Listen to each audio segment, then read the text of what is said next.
Hello, Foof. Welcome in. Welcome to the second day of stitching. So I found out how panels work just before stream, which is funny.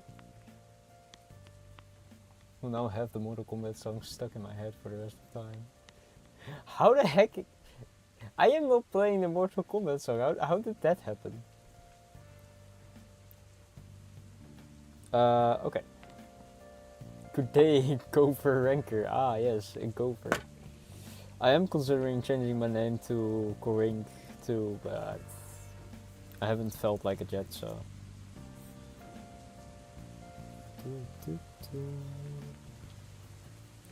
Eine needle.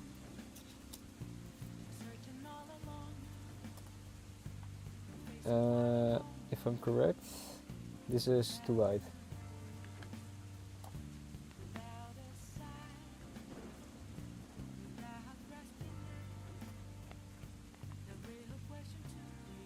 There should be still 5 strands left. So, good day, ice rink.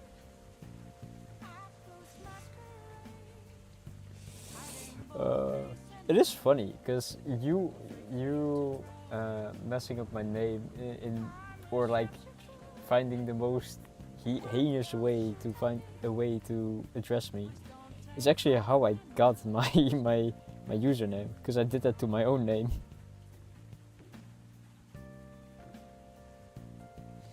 Most of my usernames are basically messed up ways with alterations with my actual name in it.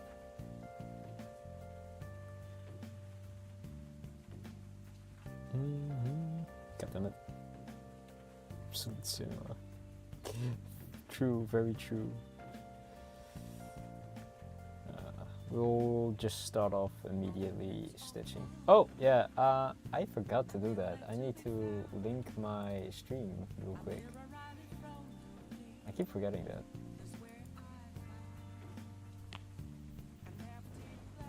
So I need to sub to Gil. As soon as he goes live, I'm gonna lurk in his chat. Channel, get the link. Copy, close. Hello, Doug, hello. Time to put it into final. What, my name? Hank Roquet, the creature from Star Wars?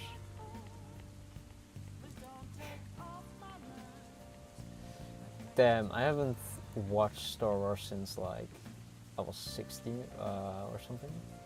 I don't know, the new Star Wars came out, I think. I was really into Star Wars for a bit. And the new one came out with Rey, I think was the character called. After that I was like not interested in Star Wars at all. I was so disappointed in that movie because I was hyped before I went in. And then I got so sad and disappointed that I was like, nah, I'm fine.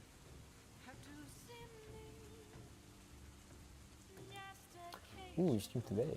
Damn.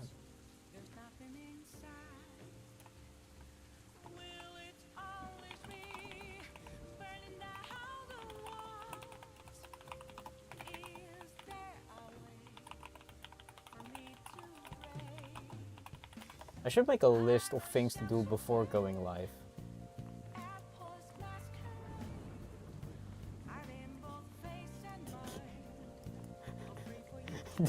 that's come on. Yeah, the thing is, right, I was so disappointed in it that I lost all interest in Star Wars. Because I really liked Clone Wars and all the Clone Trooper and those stories, and was really into it as a kid. And yeah, then you know.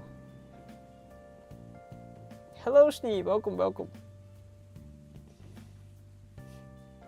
Nice to have you here.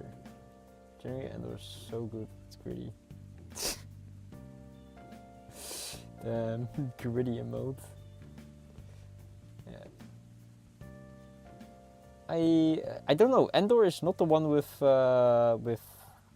what's it called? The Baby Yoda one, right? Endor is a different one. So true.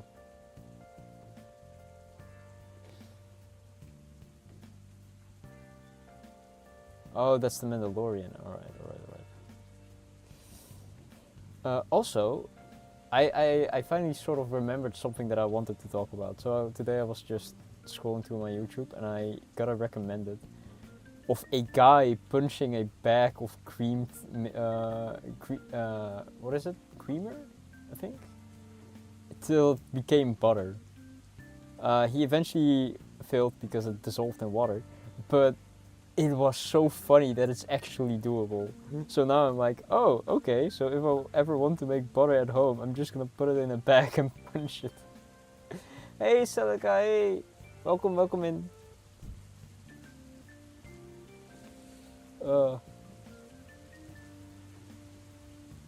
Luna is so careful. Also, I have done something that is not good. Can I pull this out? Ah. Oh, okay. So many spin emotes. It's really fun. Yeah. And Jewel and J Pride, of course. They are required.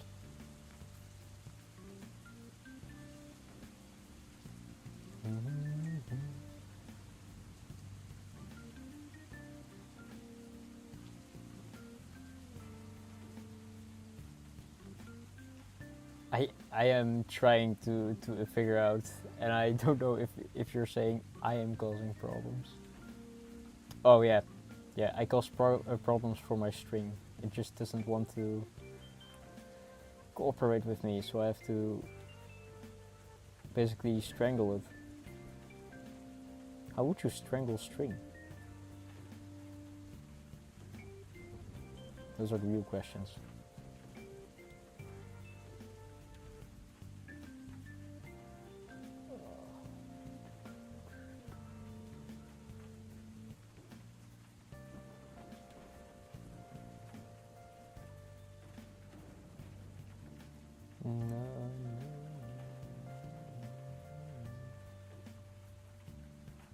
My brain cannot think. I will ask how your guys' day has been after I can finally pull this through. Damn it! No! Oh my god, there's pixel art too.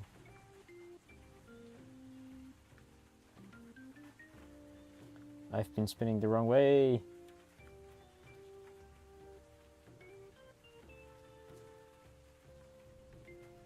Oh yeah, also I messed up. I didn't charge the batteries in this lamp, so soon, maybe after the 4 hours, it will be so dim that I have trouble seeing what I'm doing. But I hope the video will be alright.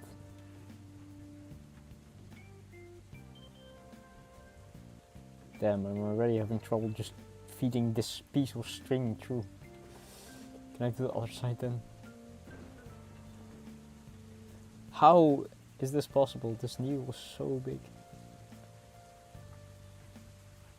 If I get a DDR, mayhaps then. Or dense pad. I don't know. I don't think it will be interesting watching me actually play games unless there's like a twist to it.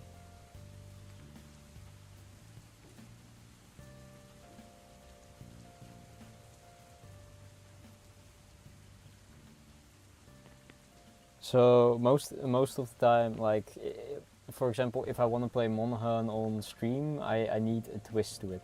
For example, the musical controller twist or something else.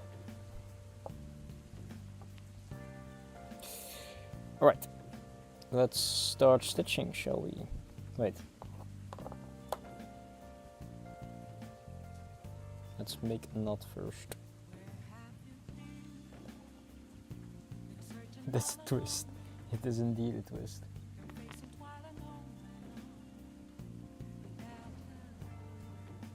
Give me one moment.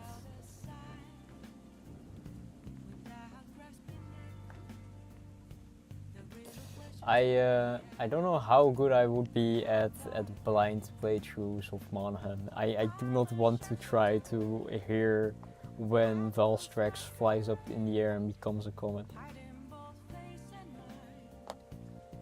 Pepper roulette is fun, yeah. I could do that. But for normal gameplay, like I wouldn't stream, I don't know, Mugenics unless I have actual Yapper energy, and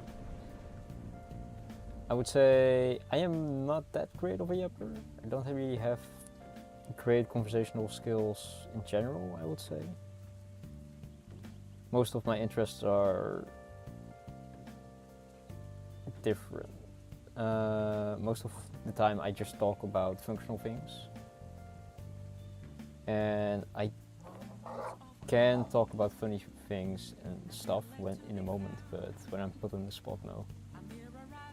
I wouldn't say I yap that coherently for 3 hours. I would say I grumble for 3 hours or 6 hours semi-coherently. But yes, that's the case. Also, I just downloaded the stream that got muted on what's it called, on YouTube multiple times because I was so scared that I might lose that footage. I need that footage.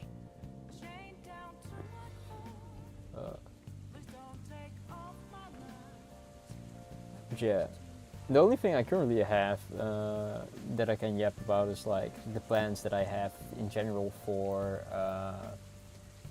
for things that I want to make. Because I have a list. I normally write stuff down for what I want to make. I have a list of, for example, motorcycles that I want, and that when I look at that list, I'm like, damn, I'm very ambitious. I do not know if I will have ever that much amount of money to buy like 7 motorcycles.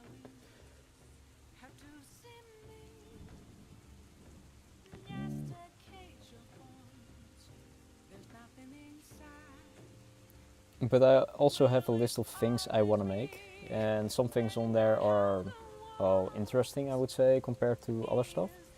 For example, I wanted to make a ship in a bottle once, because that look, I always like that aesthetic, I would say, of ships in a bottle. But buying one seems meh, pretentious, I would say. If you make it yourself, then it's like, oh yeah, I did that. But figuring out how to do that is also interesting. So I think I used to go into a rabbit hole of like, okay, how do you build a ship in a bottle, plank by plank? Because the general way how I found, I think I have a mental breakdown if I try to. yeah, fair. Because I saw they use sometimes like specific surgical pliers. Because they have like the tip ends that open and close that you can control as a scissor. I have to adjust my glasses.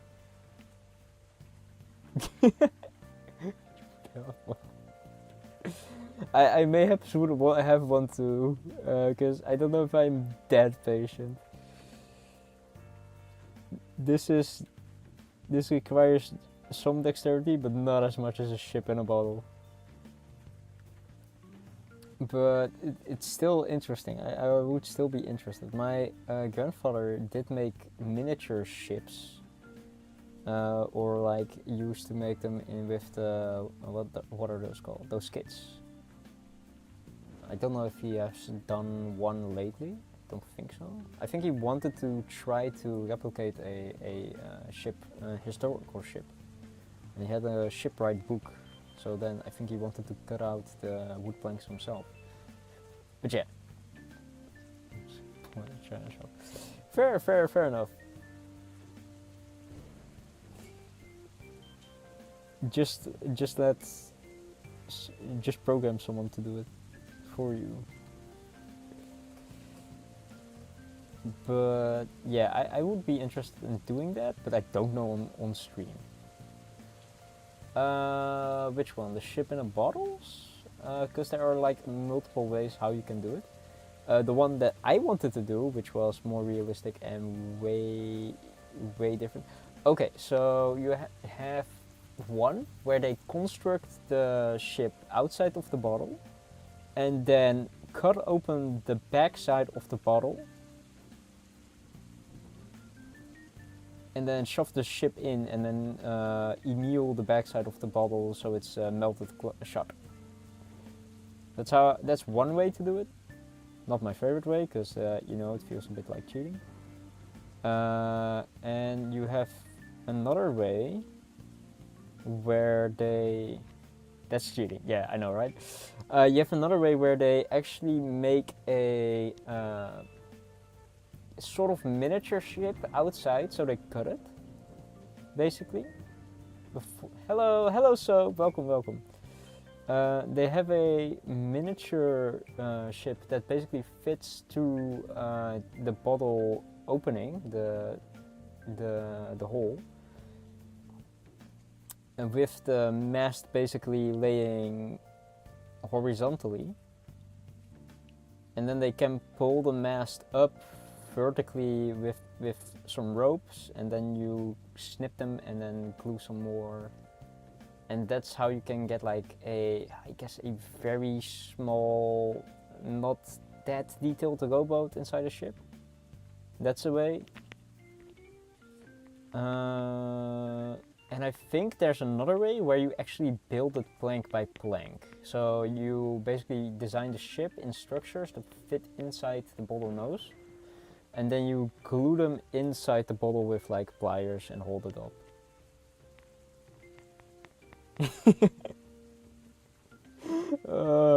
I get that. I mean, I have that with gluing up Warhammer figurines already.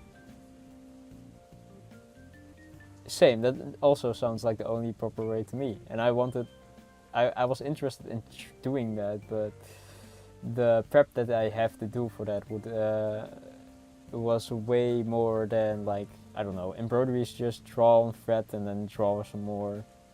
And there the prep is design the ship, cut out the wood, prepare the wood, get a bottle that it fits in, all that stuff. I do have bottles because I used to drink a lot and my friends gave me a shitload of alcohol. So I do have some nice bottles. So Farsight Army, box full of armies. Yep. That's Games Workshop, but it's the company of your country, Vrofa. You cannot complain about how bad they are at exploiting. Says the magic player. Hey, I normally keep my magic decks at like $20, so I am generally fine. I am genuinely fine with the amount of money I would spend on Magic. Except for when it comes to commander decks, because those slowly, when they get upgraded, basically get more expensive. Yeah, I am sorry to hear. I mean, a single knight is also like 110 euros, I think. So that's around the same amount. I need to pull up the magical collections.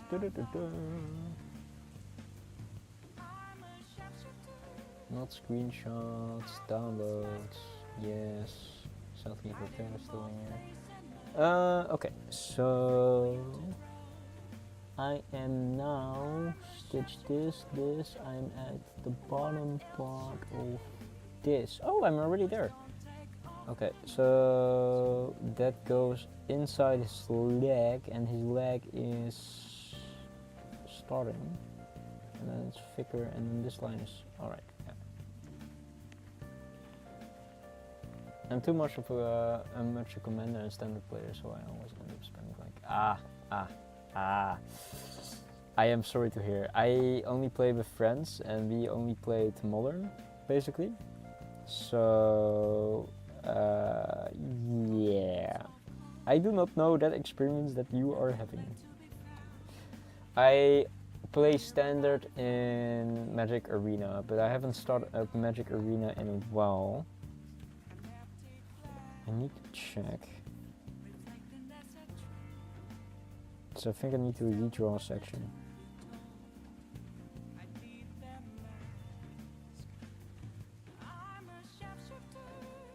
Or I need to go more in.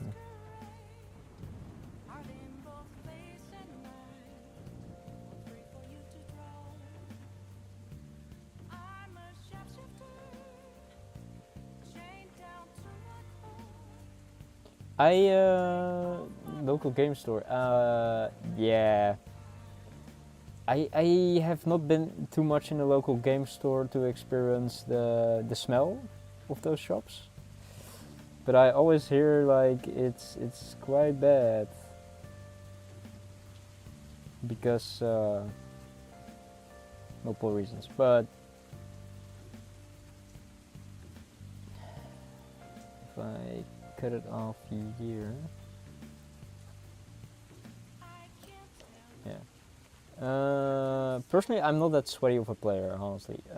I like to have stupid strategies and then try to make those work. For example, one of my modern decks is basically a door to nothingness deck. I killed 2 people with it, but the last one I couldn't activate in time to win with all door to nothingness. Which is saddening me, but that's one. That's one of my decks. I have a mill deck, which sort of works. That mill deck actually was made because I got pissed off at my friends playing like broken shit. No. It gets worse, Wolfa. It gets worse. It is a deck that I basically am untouchable at turn 3. And you cannot basically touch me, but every time I draw or discard cards, other people mill cards. So it's worse. Listen, there's a downside to it, right? I cannot draw cards during my upkeep, and I need to discard a card every upkeep I have. It's the card that I based that... You're playing your friend's cards. I would say if my cards get stuck, like the difference is, right, if you have like a very expensive deck, the only deck I currently have is a snack deck, which is my deck full stack.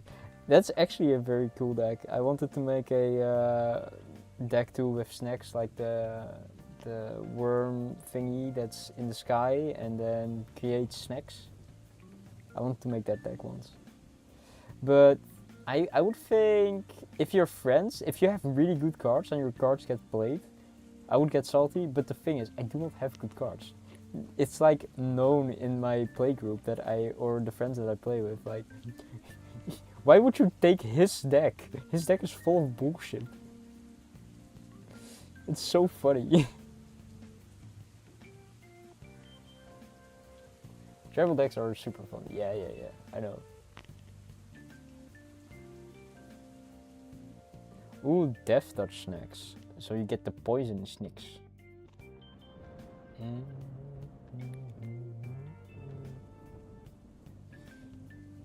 But that's one of my funny decks, right?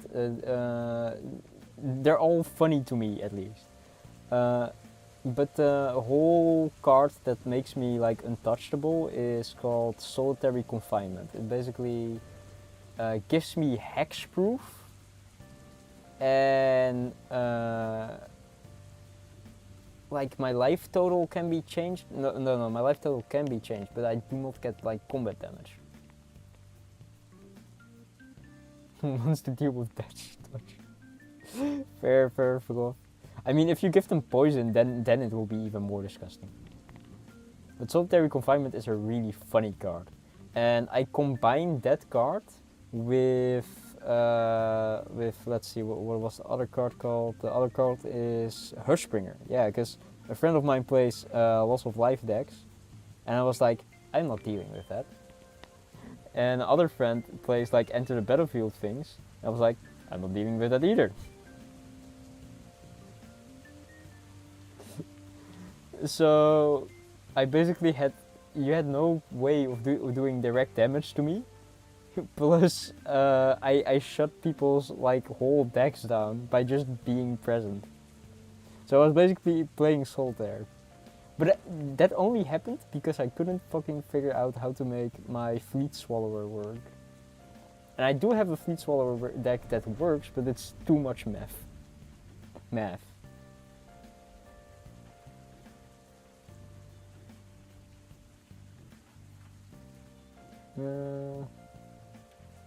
Okay, what if I go here and then pull it back from here?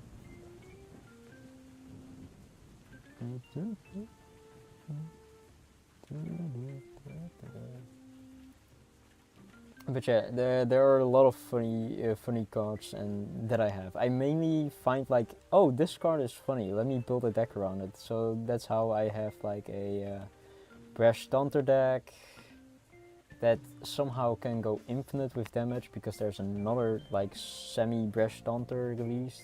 That was a werewolf. And that's one funny deck. Most horrible enchantment.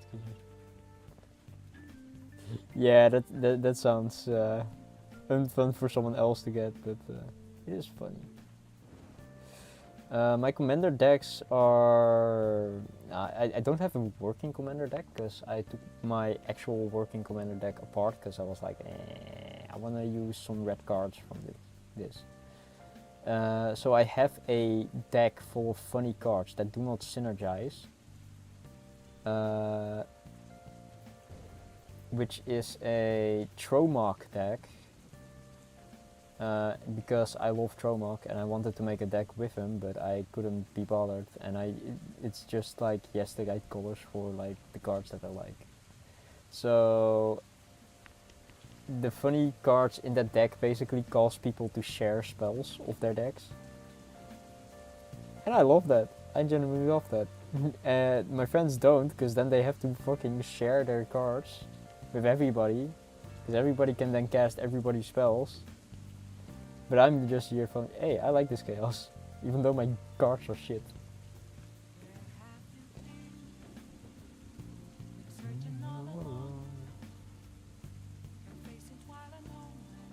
Exactly. Normally I don't play Commander to win. I just play to create the most chaos that I can.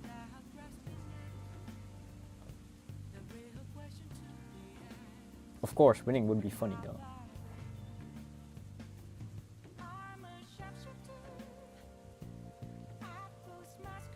But there are like multiple enchantments I have that are just so fucking funny to play.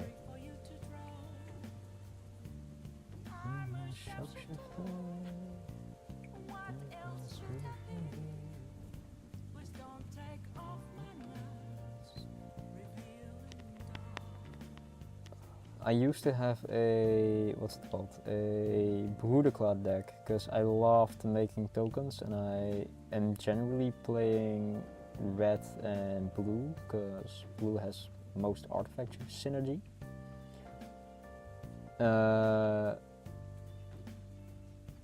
I used to make a lot of tokens, and when I test run that stuff, it was like, oh, if I make a shit ton of crab engines, I can eventually just sack my crabs, mill someone, then the crabs that die deal damage, and then I can, I can attack with them, then sack them, and then mill someone on too, and then they also do damage. It's so fucking funny. I have only done that in like a online environment on Tabletop Simulator to someone, but I haven't yet done that in Cardboard, which I would love to do.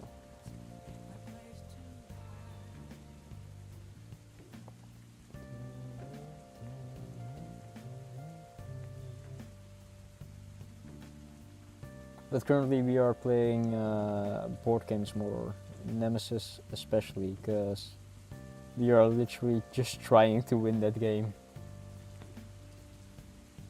Consistently. So we can ramp up the difficulty eventually. Okay, that's one.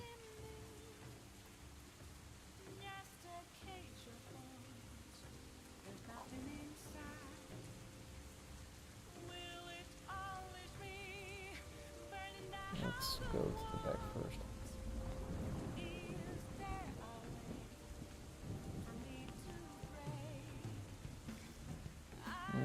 I will look it up in a second. I have Arkham Horror laying down, but I have not heard of Black Rose, Black Rose Flowers. Holy shit! Well, oh, this game. Why do they show me like 1,008,160? I think that's the funding of it. 118 out of stock. Holy shit! That's a lot of minifigures. I have never heard of it, but board games are always interesting. But the ones I want to play are Arkham Horror, Mansions of Madness, and other games like that. Give me a sec.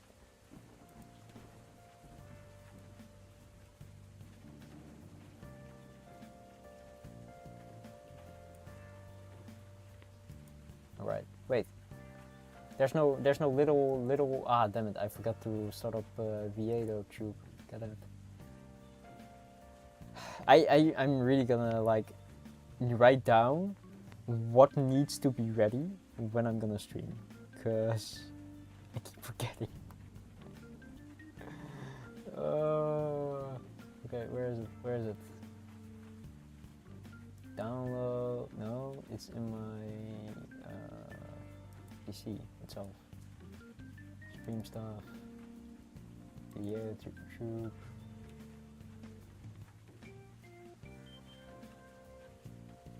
Okay, it should be here now. Yes, I have a beard. It's me.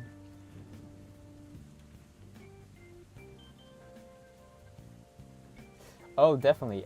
We haven't succeeded in finishing Arkham Horror once. I was considering playing it alone and then seeing how you should play it.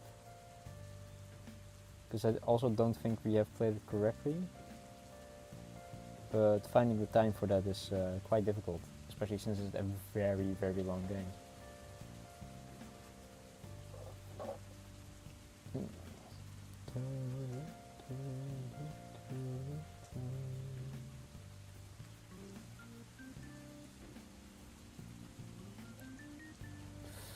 There's also an expansion for it, or multiple expansions, and some more stuff that I want to do for it. But currently, finding time to play board games on my own, it's almost impossible.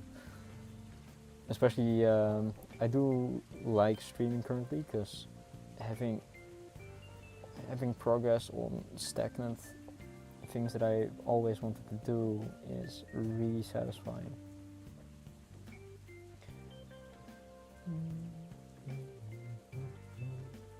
I hope that one day I also can stream making a guitar,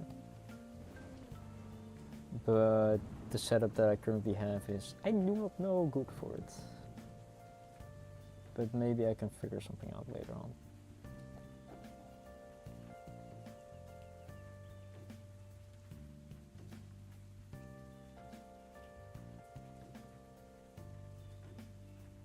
Oh yeah, I have made a guitar before. I haven't made the neck itself, but if you buy a set to make a guitar, they give you like most of it. It's an electric guitar, by the way, because I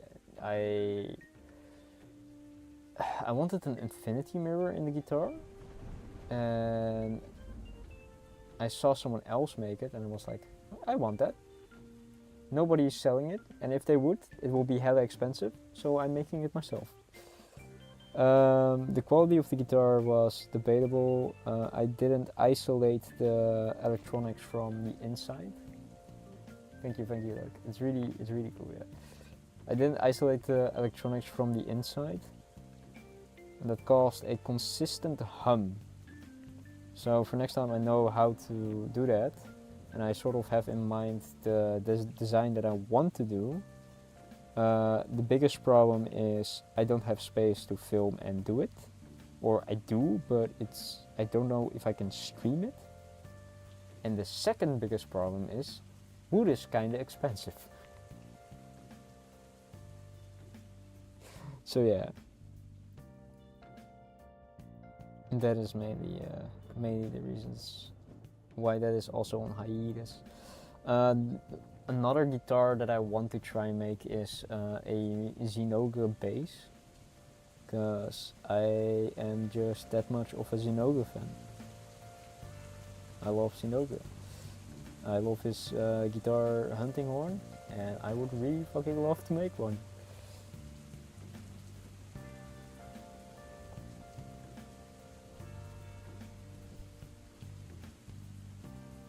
Bass, indeed.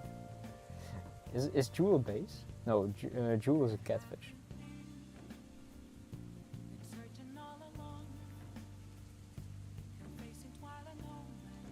Okay,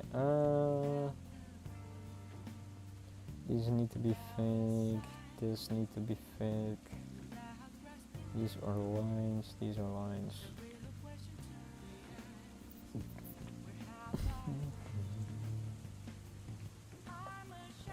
Oh, I can feel my lower back. I need to lower my chair.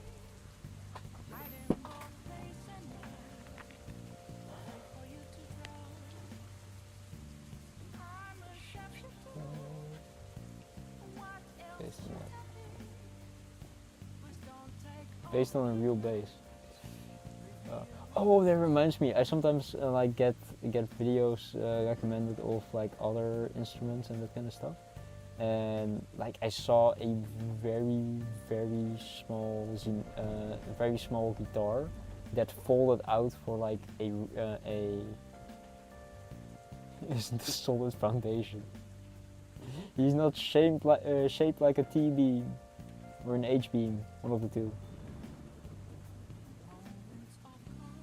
Whatever my friend in civil engineering would say.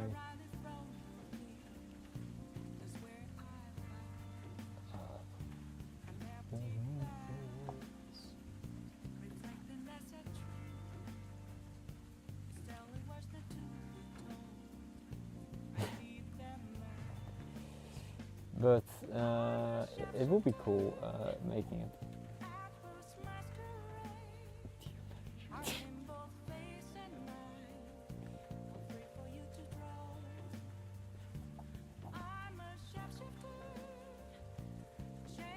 I don't know if I would make a Stygian Zinogre or normal Zinogre. Maybe Stygian Zinogre because that's more goth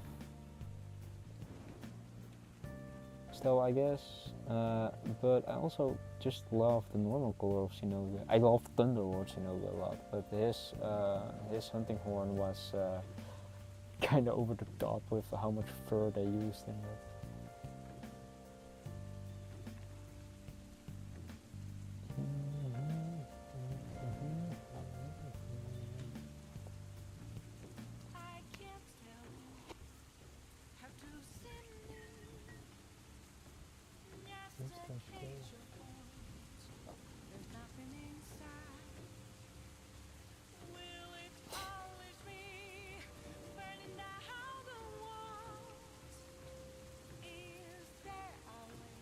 Okay, should I go up?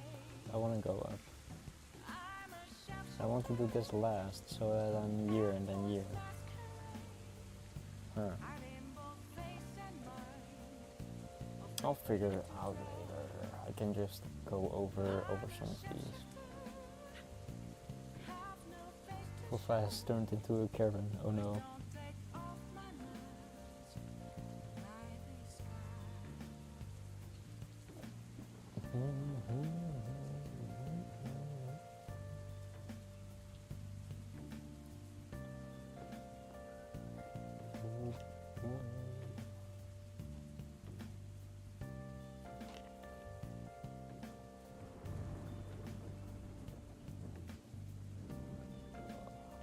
But yeah, I don't know how interesting it will be watching me games and play games. But I did play a bit of Mugenics today, play between brackets, because what I did was you can have the game play for you. If you exit the game while in combat, you can have it. I'm looking at, by the way, a reference of it on my lab. You can have the game play for you in a way.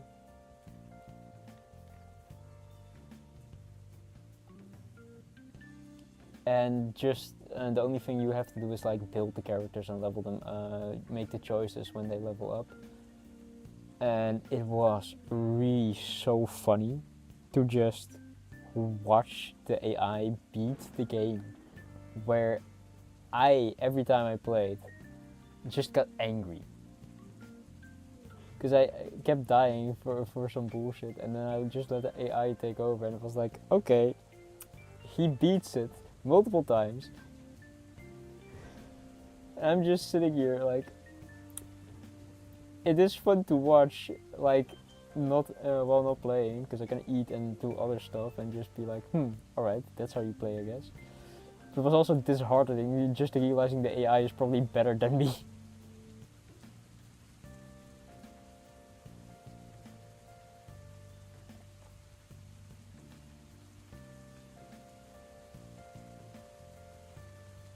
Oh, that's the funny part.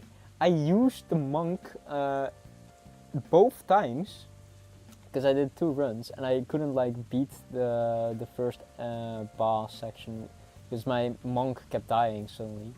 I forgot how. But Steven managed to beat both the spider boss and the die book. And so both bosses in the first section. And he beat the Throbbing King for me. And I was like, are you fucking serious? What the hell?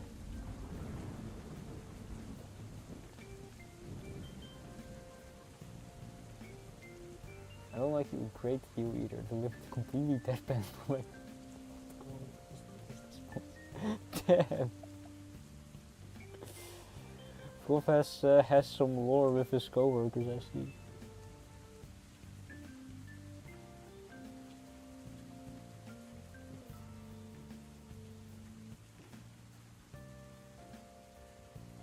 Oh yeah, they sort of do that. What my tank and other guy did, they kept gambling constantly, and I was like, you have other spells, you know that.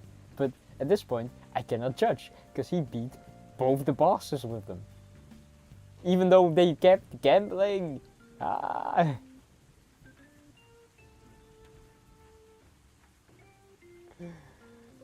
Yeah, it is really OP. Nah, but eventually my tank became a stone tank, and I fucking love that. I have not yet played a stone a pet rock build on a tank, but fucking well, I did once, and then I lost him because I needed to sacrifice him to open the Throbbing Domain. And the other time the other 2 times, or the other time that happened was Steven was taking control, and I was like, yes, Bedrocks, go. Bedrock OP.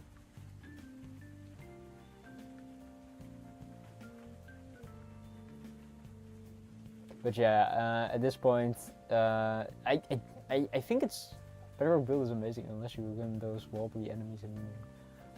Oh, yeah. Or if you go to the crater and all your rocks get eaten.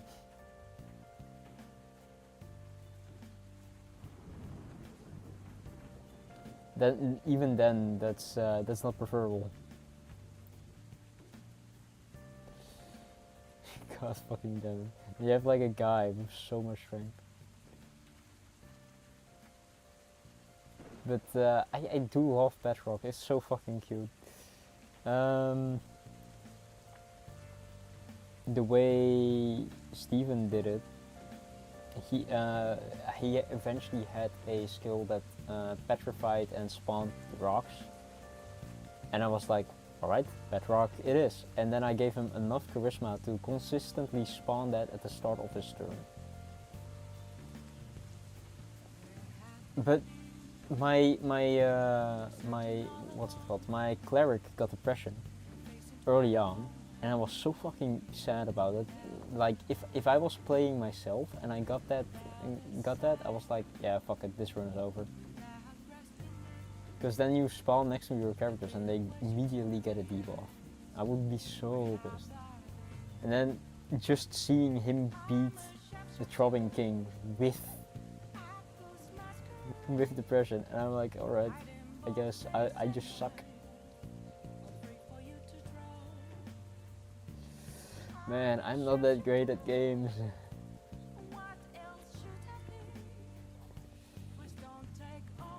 But it's fine. I'm happy they added auto battlers are also fun, I swear.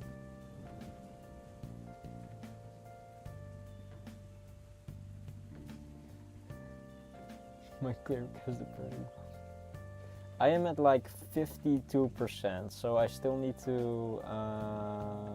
Yeah, I don't want to spoil much because the game is pretty extensive. But I do also have seen like some spoilers on Reddit about the end game. But I'm like 52% in, if that helps. Anyway, I have not yet unlocked Jester. I think I can say at least that.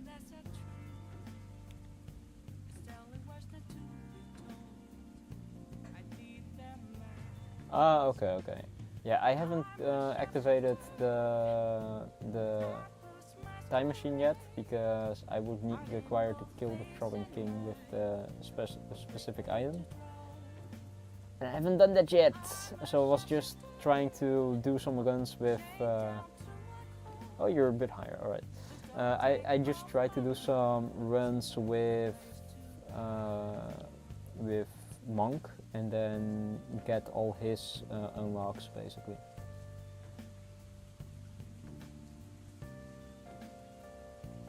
But yeah, I do like that they added an auto battler in it, because then you can do some runs, get some items with like not a lot of investment, time investment and mental investment in it.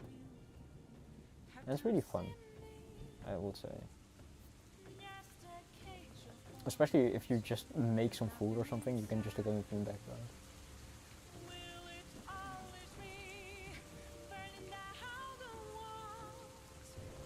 Oh, that's cool that you play with your girlfriend. I wish I had some game that I shared with a girlfriend.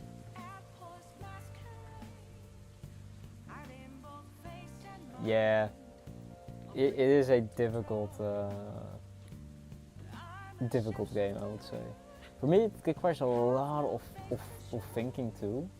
And I've played a lot, so now my brain is like, I do not want to look at the items. So when I got back from the Steven run, I got all the items and now I have to sort them again. And I'm like, no, I don't want to do that. But yeah.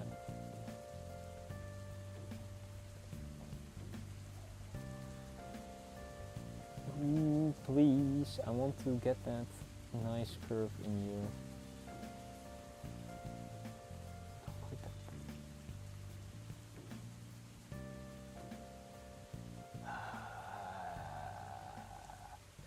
Is that, I don't know which one that is, because I don't know them by name. But I assume you meant like the middle boss.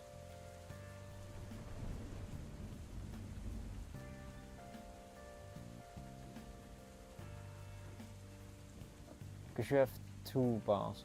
Yeah, the one that eats corpses. Oh, okay, yeah. Yeah, he's kind of annoying. Especially if you have multi-hit attacks, he just blows you away, so you can't really do stuff about that. ranged it does work against him. So I think I've died once to him. I did get annoyed once by the one that grabs your cat. That one is really annoying because for me, if he grabs the wrong cat, then I'm like, fuck me, I guess. There goes my damage dealer.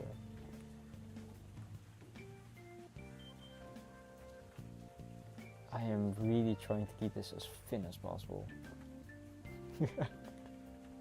Yeah, again, that game really has a way of humbling me / making me take a walk just to calm down.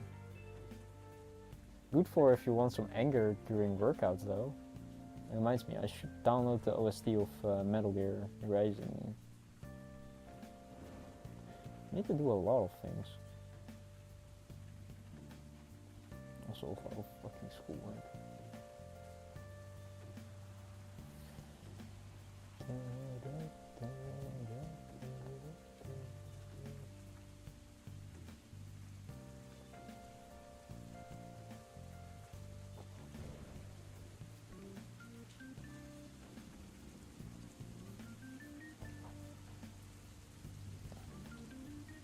I think it's looking great for now.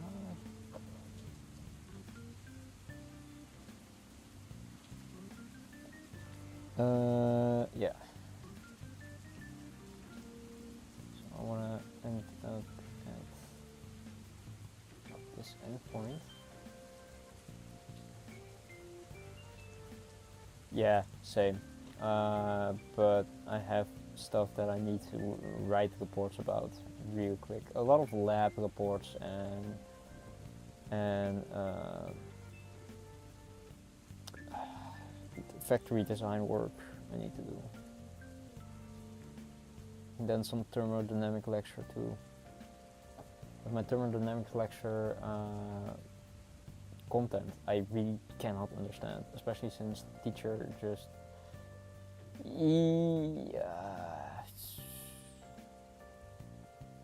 he's a teacher that like is a person that explains general gist of it sort of, and then counts on you reading the book and then asking questions and that it. And I am a person that hates doing that.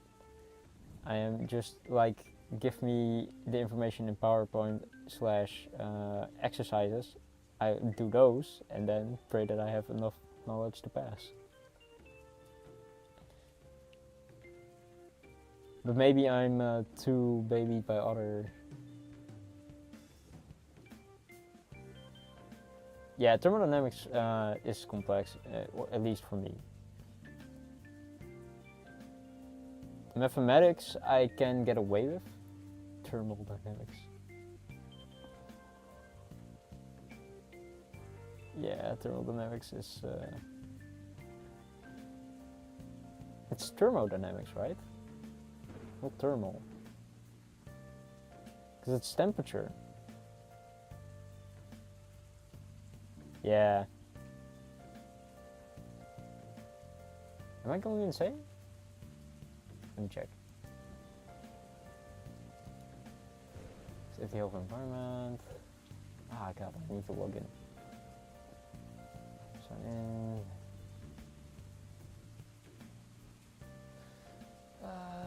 Oh, I don't need to log in. Okay. Go, safety lecture, thermodynamics. Yeah, thermodynamics. I was confused. Like, wait, what? Did I say it wrong? Nah, but thermodynamics is awful for me at least. The biggest problem for me is I have to learn about heat transfer between in a reactor between different plates in an open heat transfer apparatus basically. And then you're like, oh yeah, so what is the temperature basically in the top plate compared to the bottom plate? And then I'm just blanking out. There's some complicated mathematics and shit, and that just makes me shut down my screen.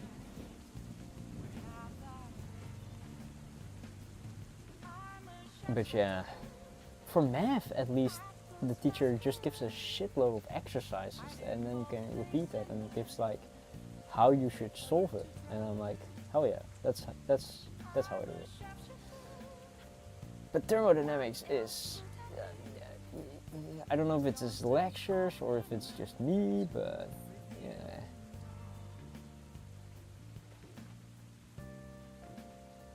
I am also very surprised I passed organic chemistry somehow. Because that shit was like on same/different level.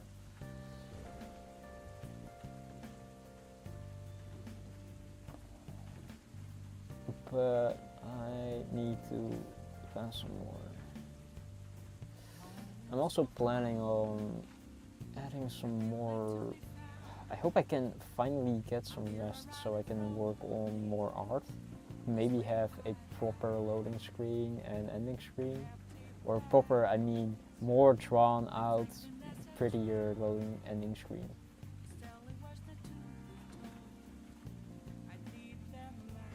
Yeah, exactly. I wish that would also work for me. I think that also works for me mainly. Unless I literally cannot understand the books.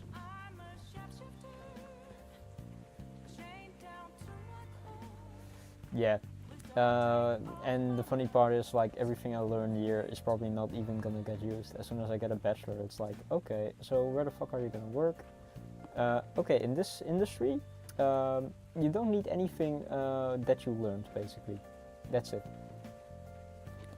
Because my education is so broad, I can basically enter anywhere and then just ignore most of all of what I learned, and I have to be reworked into the sector that I'm gonna work with. But yeah, I'll see when that happens. For now, I'll be just stitching this cute little sandshrew.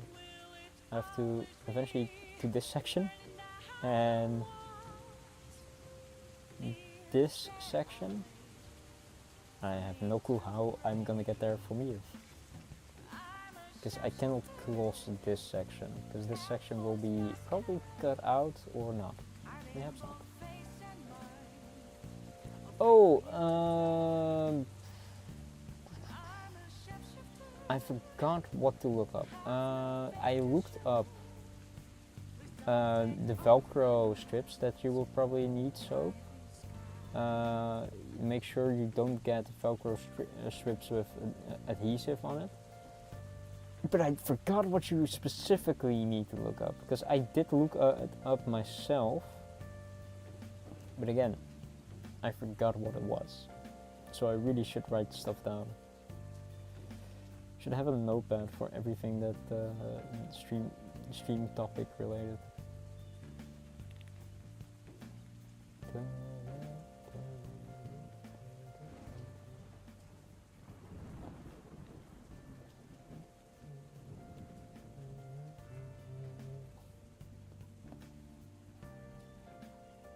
Yeah, I'll probably make a note folder in my phone, because I mainly use my phone for everything.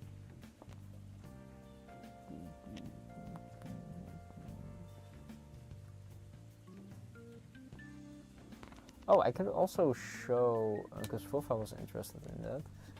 I tried looking up where that drawing was. I could not find that.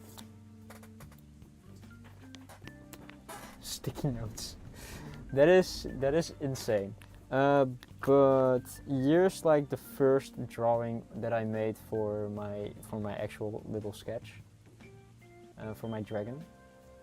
And then I tried to, as much as possible, get that into paper. I had problems with spikes. Thank you. I wanted like one that was standing up, but I really couldn't figure out how to do that with my skills. So I eventually ended up on this one. I wanted to add spikes, but I couldn't make it work. So I'm just a spikeless lizard, sadly. Where the heck did I come out? Here? Alright. What I can do is go along here, then do this, and then go along here, here, and here, and then do this. Perhaps that is the way to go.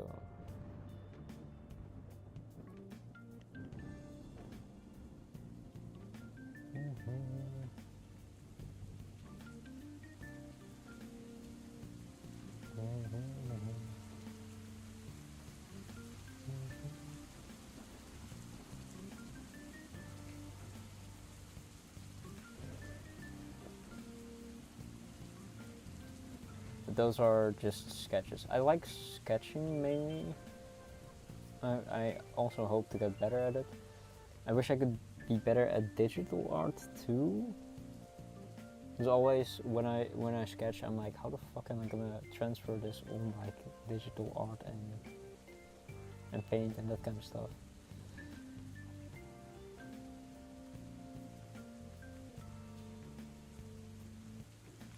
But as long as it sort of works, I'm fine with it. I also have a drawing tablet that I used basically to make my little guy over here.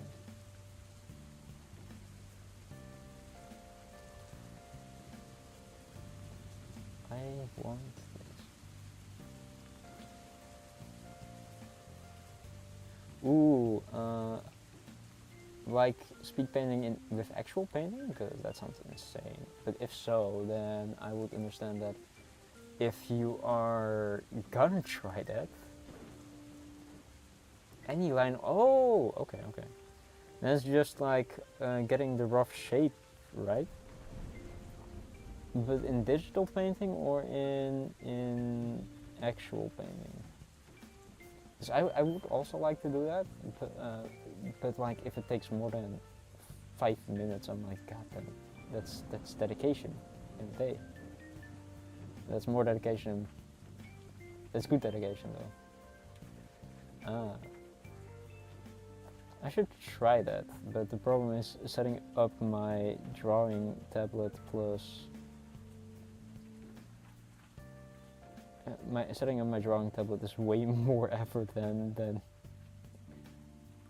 the time required. Because then I would like do 5 minutes speed paint and then clean up, and the setup to get my tablet out and set up is way more than 5 minutes.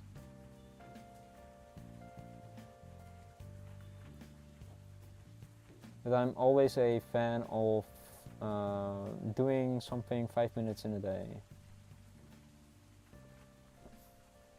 Strumming your instrument for 5 minutes a day is also a good one. Just getting your guitar out and then playing a bit.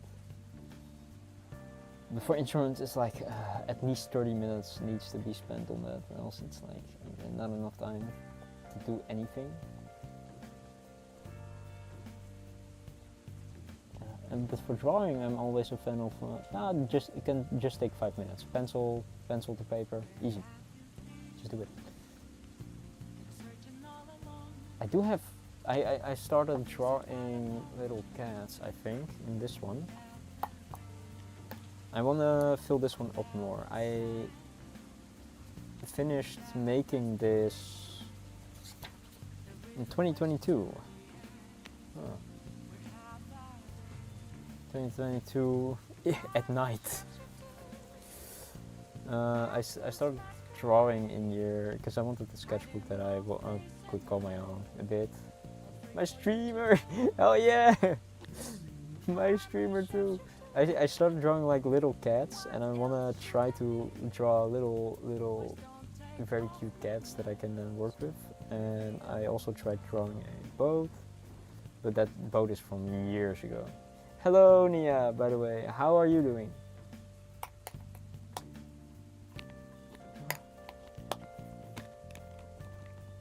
I hope you're doing well.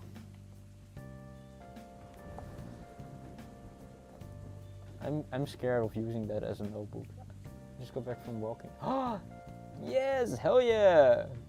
My streamer went for a walk. I hope your grocery trip went well. I don't know if I should exercise after streaming. I probably don't fall asleep. I don't touch grass, but I did touch it. Damn it, sad. Is there even a lot of grass in your area? Well, don't answer that if you don't want to. Because I have like a ditch that I walk past that has at least some grass. Oh, I also walk always past a little people's lawn. I walk past a, how do you call that? Stables? Stables in English? Like there are a few horses outside that are kept by like certain people that are taking care of that small little like farm. They had like different people that different functions basically. It was once a community garden, and then it rotated out to being a small farmland for community, I think. And now I mainly see it used for keeping horses. So every time I walk to the gym or go for a walk, I always walk past there. I can see horses. Bye. I have to focus. Oh yeah. Bye bye. Like good luck with what you have to focus on.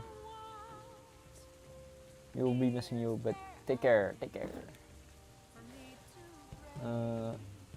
But yeah, it's not like I actually live in like a section where there are a lot of area, because it's a small farm surrounded by houses slash dike. It's not a hill. It's basically also paved around. There's a bicycle path right next to it and a school a stone throw away from it, together with like a church. Okay, describing this. It's the city center is also right. It's not even a city. The shopping mall is right next to it too. But the horses are fine, mostly, I would say. Damn it! The needle is gone. I can't pick it up. Okay.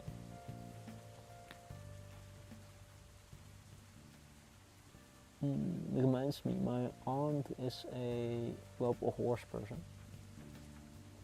0, because this needle is not that sharp. First of all, I can like punch it pretty far in without hurting, and this is very calming, so I can control where my needle goes, and I don't need to put in force. So the stab counter hopefully won't be increased at all. Also, how do I set counters? Because I still have no clue how to do that. I tried to reset it, and then it says, yeah, internal server error. Yeah, I used Dream Elements, but it said, oh, you need to use another command that references this command. So I did that, and then mayhaps a second life-changing tutorial. I still need to fully follow the other one. I did manage to get my stream on. That would be very nice. But I haven't spent a lot of time on researching it yet. But I will soon, because I need to reset the stab counter. I want more counters. I don't know what other counter I should add. We had IDs for more counters. Oh yeah, an accident counter, but during embroidery I don't think I'm gonna have an accident counter. It almost needed to be increased by 1 after the final letter stream though. Letter working stream. Oh, that reminds me, I saw an ad for like someone saying, oh yeah, do you want to make a harness from leather? Come to my workshop. And I was like, oh yeah, that's interesting a bit. Yeah, indeed, I was also like, that's interesting. I actually could be interested in doing that. But it's for in the Netherlands, of course, but I didn't know there were more people working on leather. Of course there are. Someone subscribed to me that was literally a leather craft maker, I think. but it always surprises me if I find someone else with the same hobby as me. Because I think my ex said she doesn't really know any other guy that like does hobbies like this, which is fair. My friends don't really do hobbies like this, which is also fair in their perspective. But it's really fun. Also, the sandshrew is almost done. Or I'm almost gonna start with using a new color. But I'm also interested in harnesses to see if I can like pull my back more together when I'm slouching. Thank you, thank you. I think it's also really turning great. I hope, my hope for sending it to the person is very low, but I do hope she can eventually receive it at the least. Sad, but I hope. But this will remind me, I'm fixing my posture. I'm very low, so my lower back isn't being strained. And also, if I'm straining it, I will feel it immediately, because I did some back yesterday.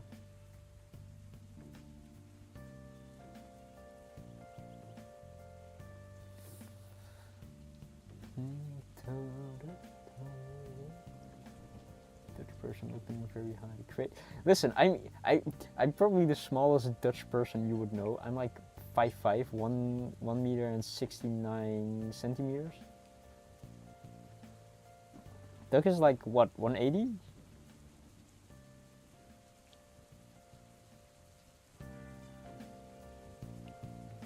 I have problems just walking around in the city center and being like, wow, well, everybody is so tall.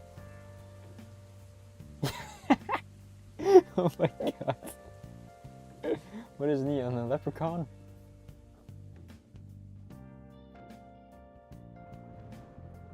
T11 is insane. Worse. Worse? British? Northern. Oh my god. Doesn't the north get really, really cold there in Britain?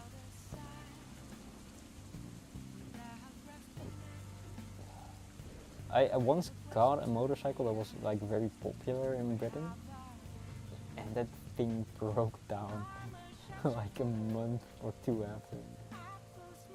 Okay, thank you for shopping. Bye. Bye bye, Mia. Have a great shower. Also, which is she gonna eat fruit again? Which food is on the menu? We need answers. I need to check the Geffenguns again because I need to know if it goes the same color year. If not, damn it! I did the wrong color year. Should have been pink. Light pink. I'll go over it with light pink. I hope I can fix it. Pain dial.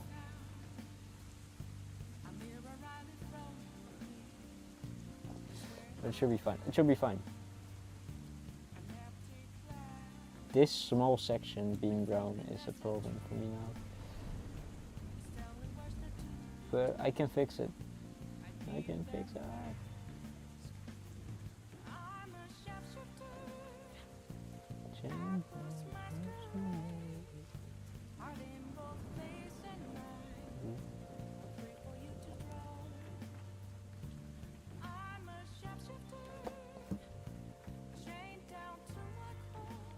The light is so dim I can actually look into it.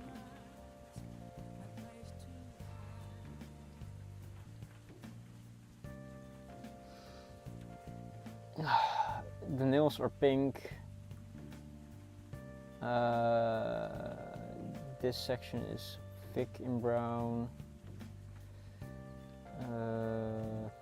This section I need to hit. Also, I didn't know. It's a lighter brown. Damn. Mayhaps I have spaghettos.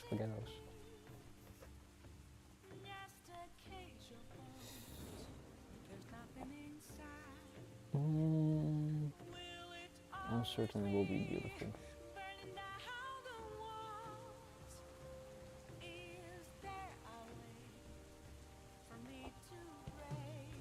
Oh, by the way, so if you're wondering what I'm doing, I'm basically trying to move from year to year with the thread, and I'm going along the lines and then stitching over it. What this does is it keeps the thread, well, it hides that I'm crawling upwards, but it also keeps the thread that is year more tightly to the fabric. So that's a way to keep lines tight and straight.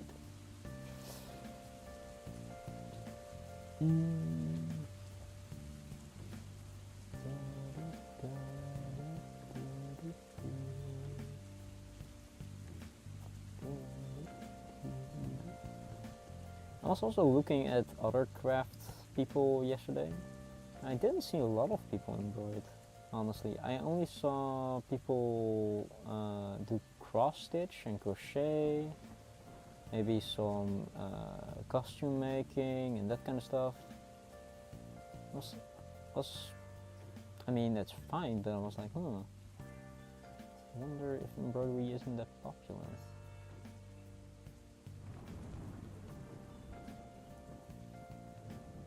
Or at least hand embroidery, I don't think is that popular.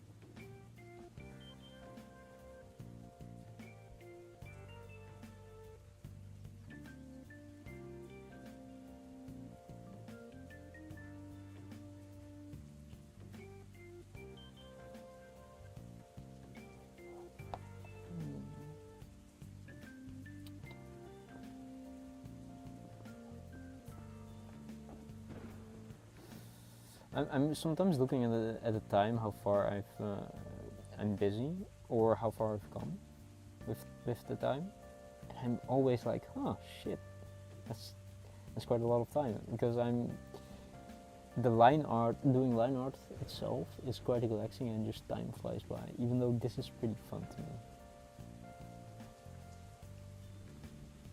We'll fight. No! No, I'm so sorry, Soap. I'm so sorry. If you want to embroider, let me check if I can quickly find a hoodie out of my place of fire. No, you will burn embroidery too. Don't.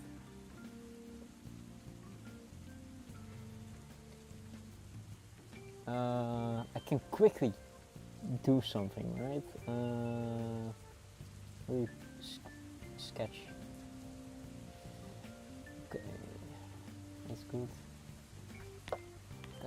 Let me check real quickly. Did you by chance embroider at your workplace? Oh, you can do that. That's really nice. What I wanted to do is grab a hoodie and then show that you can really quickly embroider a cute cat or something on it. I might do that in a second though. Oh, that's really cool.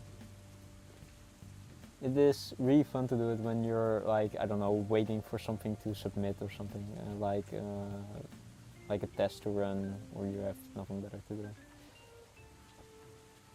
Or during the break, of course.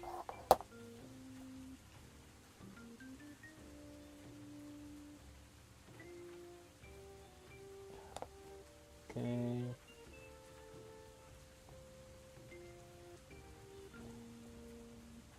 One more.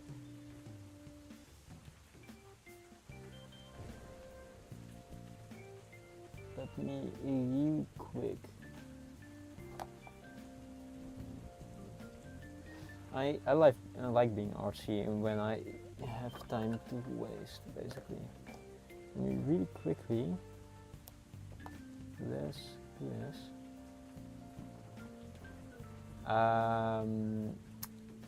Does before stream count? I'll drink some water now. Yeah, she was here for a minute.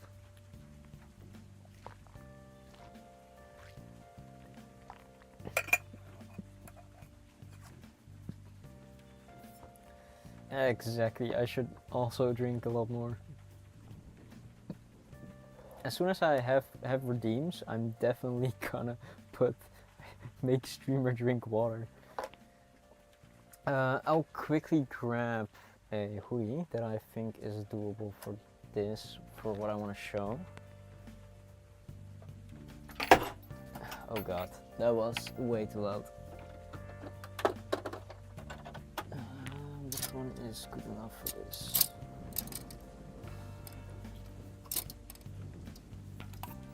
That's the GI.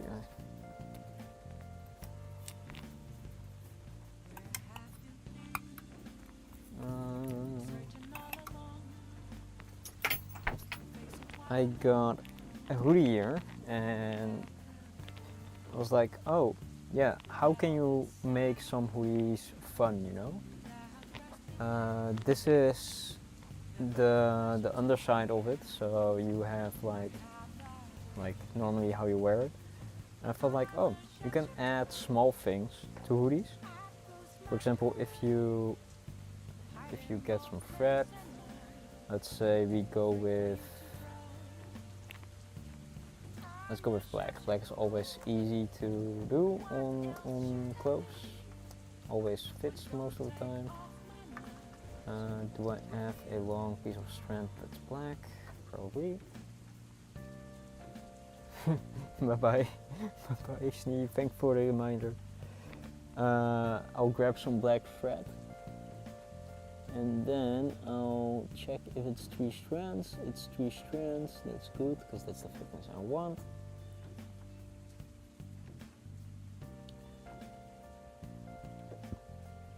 Then what we do is you just pull it through. Quick and easy, half hour, even less probably, detour in embroidery. Okay. Can it focus? Yeah, focused, okay. So, if you want to draw something now, that's fine. What you can also just do is start a stitch. For me it will be probably here. I have an image in my head that I want to use, which is basically just... This is, by the way, freehand. I am not tensioning it at all.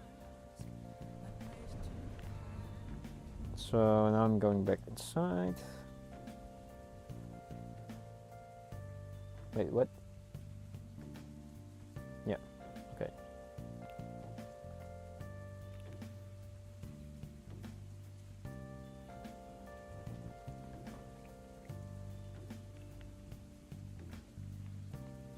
I have to tension it enough that I can actually make a knot.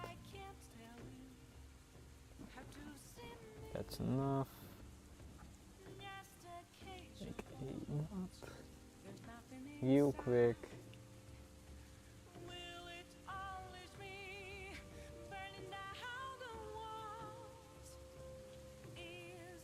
This is, by the way, just to show if you're bored and have some thread laying around that you can make a lot of stuff.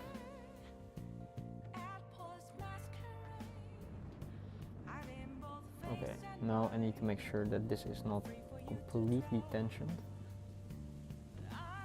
This is about the tension that I want. And then we can just pull this. Ah, fuck. Did I not make a double knot? Perhaps I didn't. Let me really quickly do that.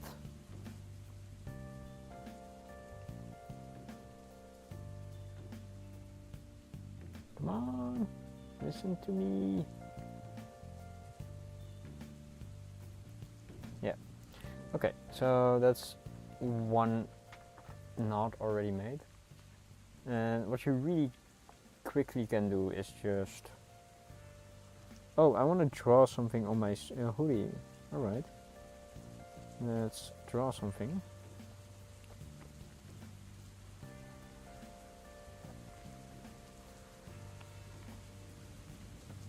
And what we're gonna draw, I think, will be quite recognizable as soon as I'm quickly done. I think this will just be a few stitches, so it's fine. Oh god, everything moved.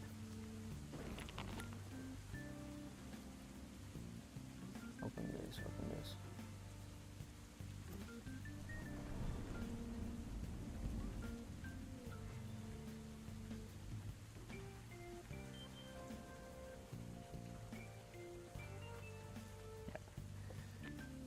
Okay, I don't know where the needle is, damn it.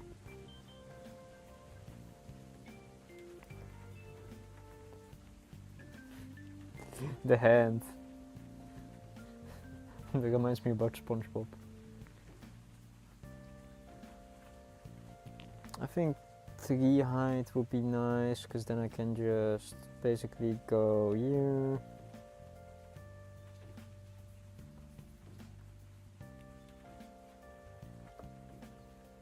Then go here.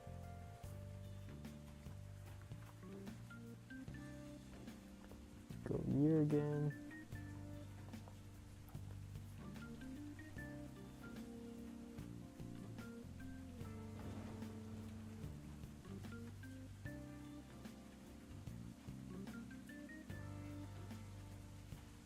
Go here.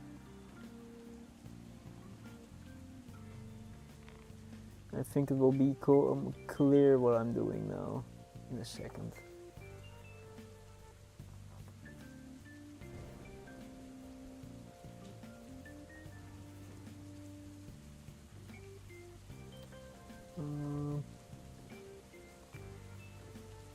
About years the same height, I think.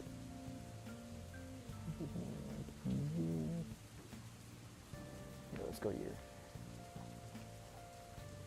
Ooh, that's not nice actually. That's a lot of knots. Holy. Let me fix that. If it's fixable.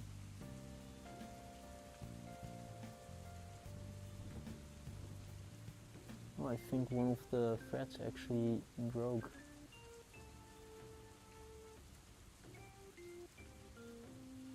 That sucks.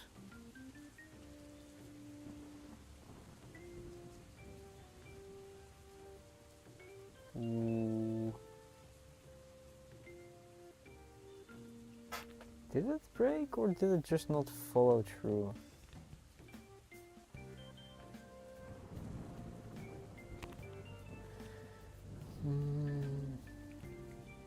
Let me check.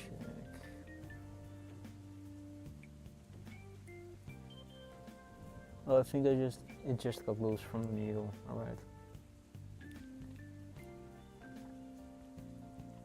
I still think this is a quick adventure compared to the other part. Quick side piece, sidetrack.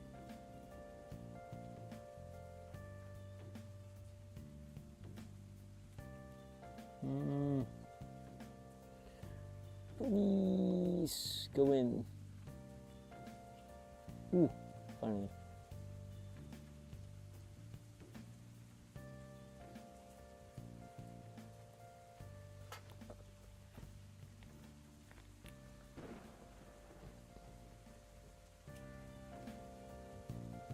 Okay, yeah, that's enough tension. Now back to stitching, which was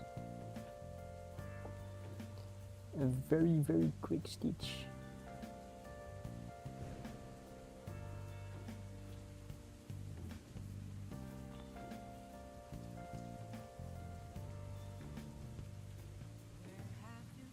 Second year.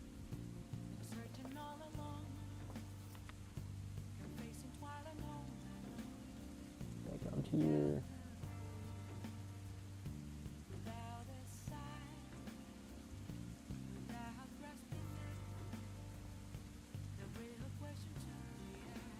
Second year.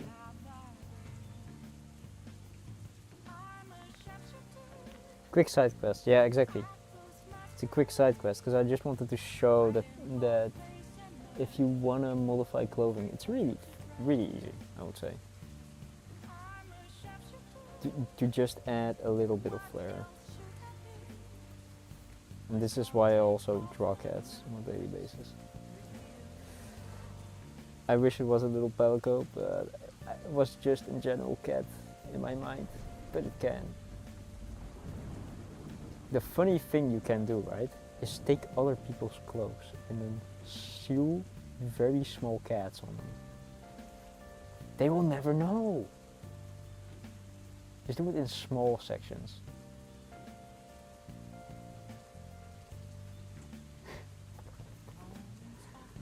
It's genius, right? One thing that I had an idea of what you can do is also to make this, if you want to make this really strong, so it doesn't really, you know, lose tension in any second. Go over it. You could, but then you would have like one of those Skyrim pickpocket minigame things going on. So you need to be very careful about who you do it to. If they notice, you're fucked.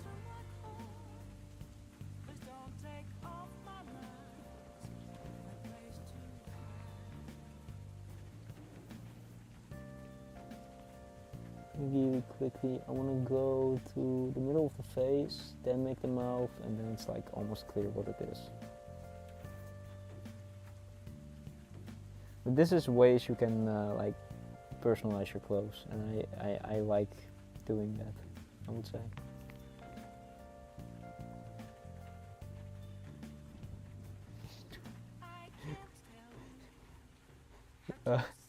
Sneak embroidery increase to 100.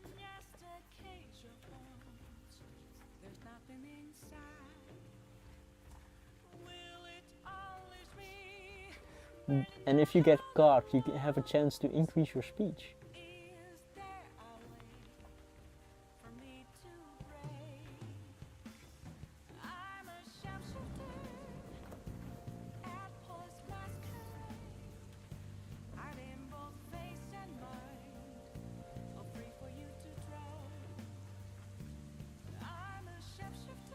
More light armor.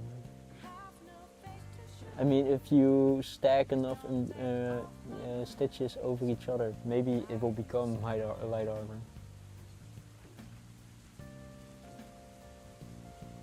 Or if you mean you are being assaulted at that point because you are trying to stitch on someone else's clothes, then that's also understandable.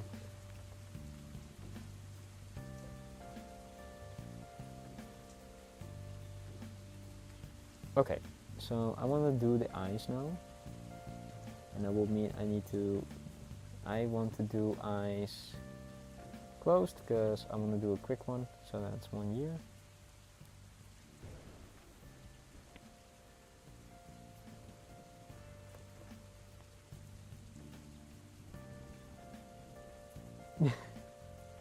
Oh my god, stitching in heavy armor.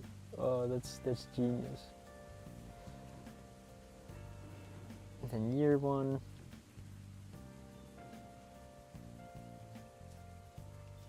Might not be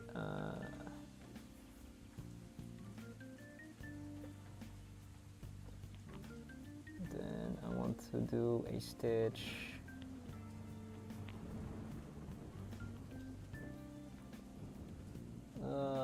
Tensioning it does make it easier, by the way. 1 year.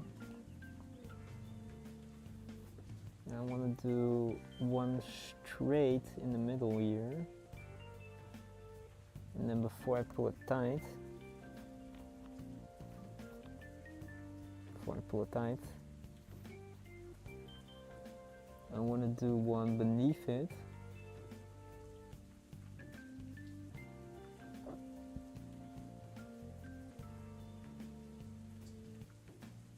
Ah, damn it, I dropped it. Fourth is racking up allegations at that point. Or criminal fucking. I did saw once a story about what if the reason why mages never wear heavy armor is because their clothes grow with them while they move. Ooh, why are you doing? No, that's what I mean. And it was a very funny story. I forgot about this. I forgot about it a bit.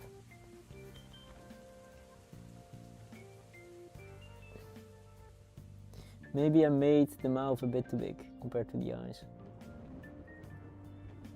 Mayhaps.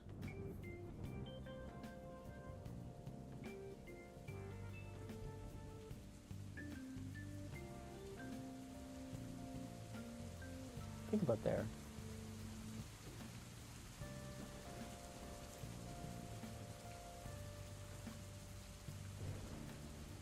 And then here again.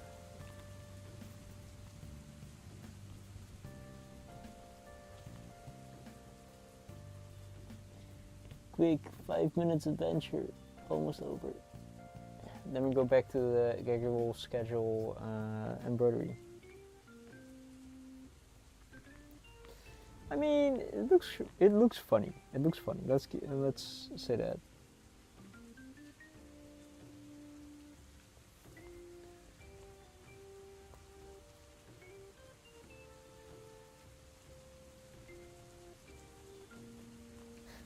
Devious indeed.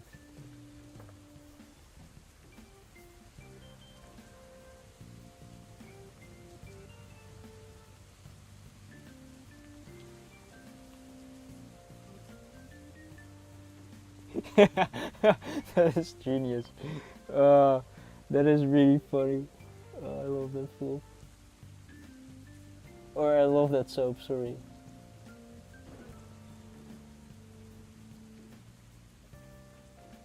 It is funny though. You can imagine if you do it in the colors of your cat, you can just imagine sewing him onto your clothes.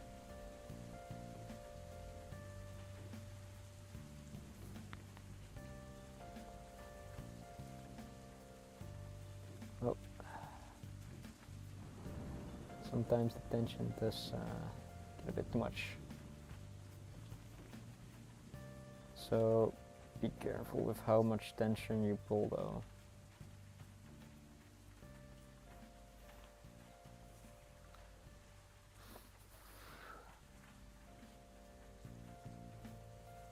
I think that went pretty well for a quick 5-minute in and out adventure.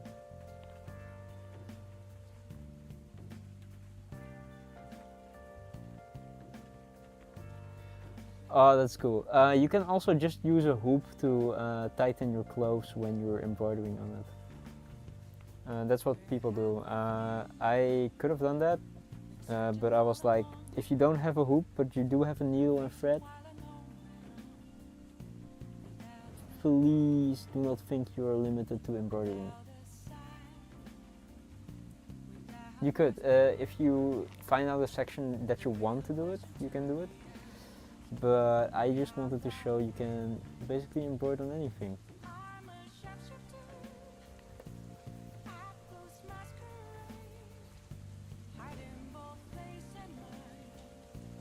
As long as you have thread and a needle, you can probably do anything. The world is your fabric. Quote of the day.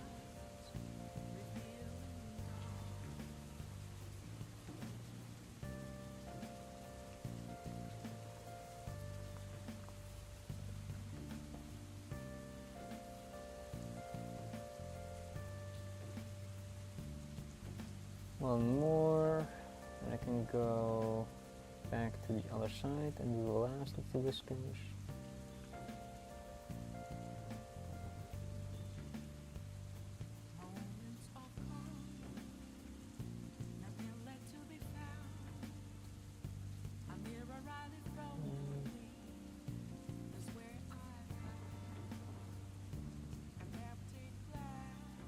Oh my god, I just remembered I can do this differently even. I can pull it back out.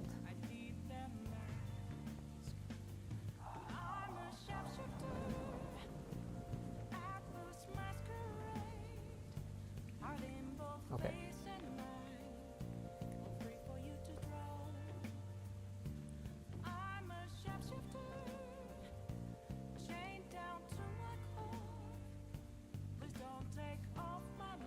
Can do like this. The side quest became an interesting quest.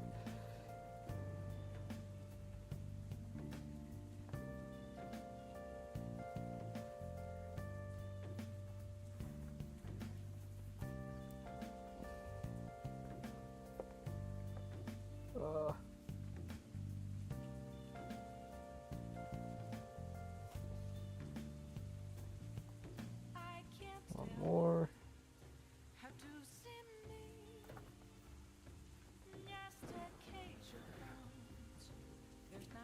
Oh shit. It wasn't in the right area.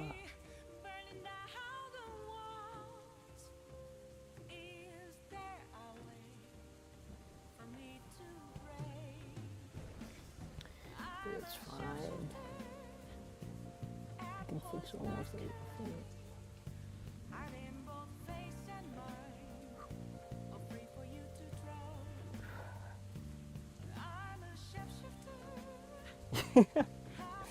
Oh, look at this. It's really funny.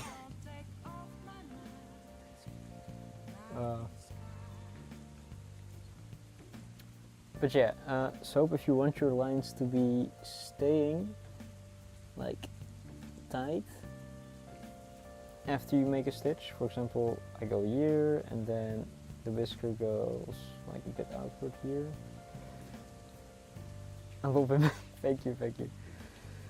The whisker goes a bit out. This is one stitch, so this one can move, right? So what you do to make it tighter is you go over the side, you come a bit next to it, and you roll it over. So you pull through, and then you come on the other side down, and you go through it. Gerald Ford II, alright. This specific cat on this specific hoodie is called Gerald Ford II. I will make a tweet or a blue sky post with it, maybe an Instagram post. Name him, so the name is clear.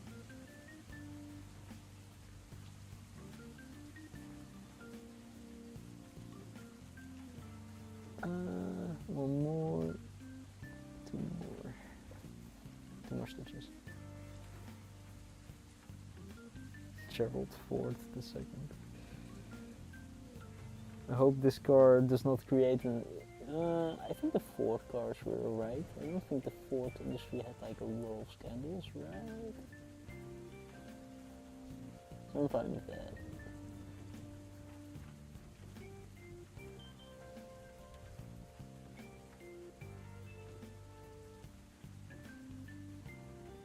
I'll come beneath because top doesn't want to work with me.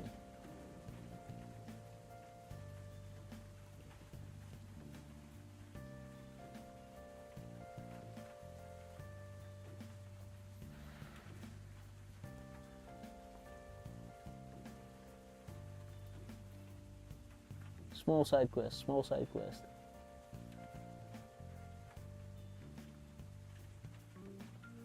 Ooh, okay. Last whisker, then I just need to do some wraparound stitches, and then it's done.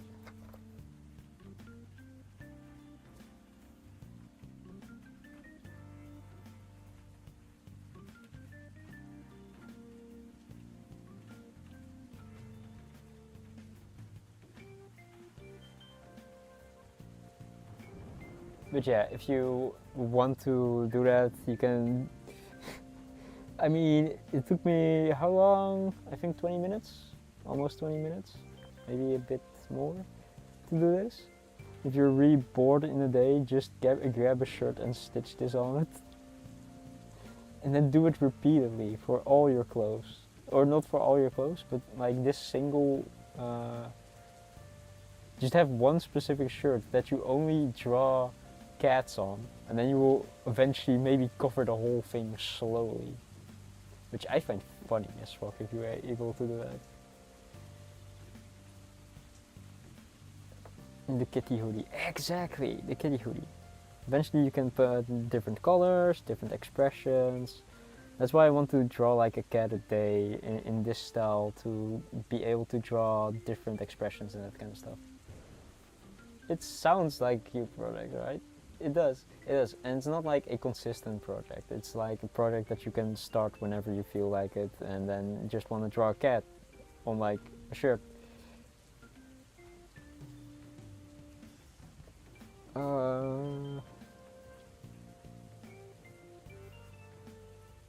The first one shall be Gerald for the second. Yep, the first one is Gerald for the second. But this was what I wanted to show for like a small edit in like clothing, right? You can just make something cute like this. People might see it, people might not, but you know it's there and it's really cute for you. And if you're really fast with it, you can. The next one has to be Titan's cat. Oh, that's funny. Gerald Froff the second then.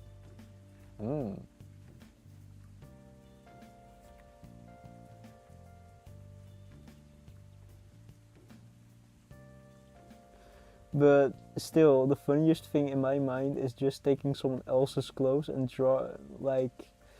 Okay, if they're not really attached to it, like it's a normal shirt for them, like something like that, and you find it, and you know it's like not a big deal for them, I would try to do stuff like this, stitch cats on their stuff, and then leave it for them to figure it out.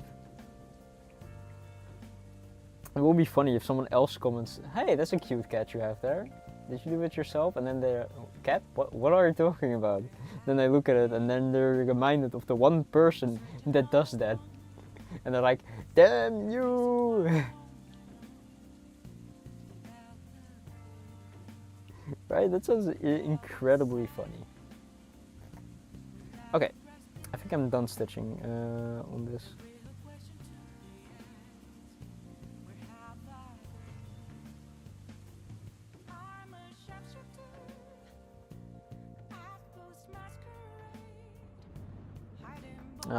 You could make it better, but this is like the amount of time that I wanted to spend on it. It's not a lot, but look,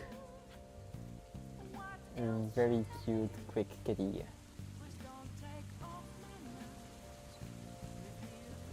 Exactly, it does. Okay, and then you just, classic stitching on the back.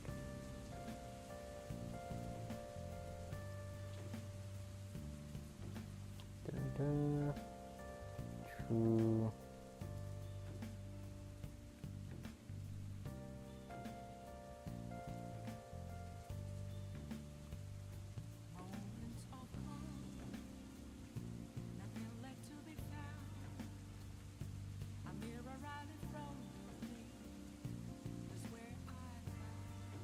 Just make a classic knot and then just call it a day. Then you can just cut it, or if you're really not sure, one more.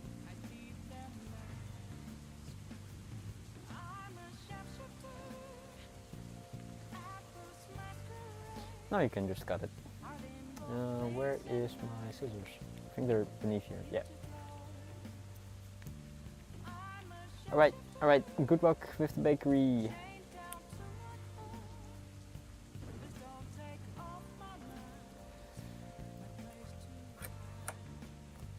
Now, this cat is done. This was a quick side project, probably gonna make a picture of it later. We're gonna go back to the main project, which is this.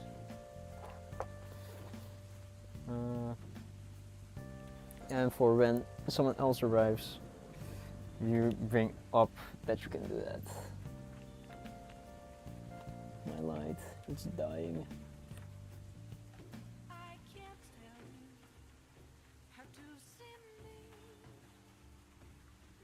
I have to throw this away. I took it apart way too much.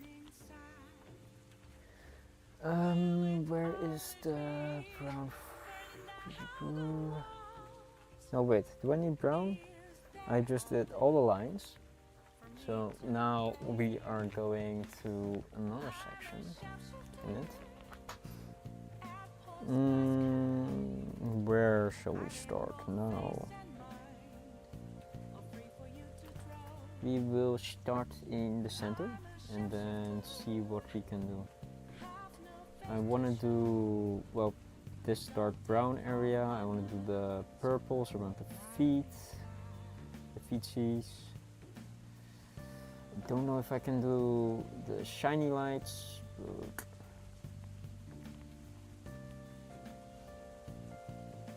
I think these two colors are the same.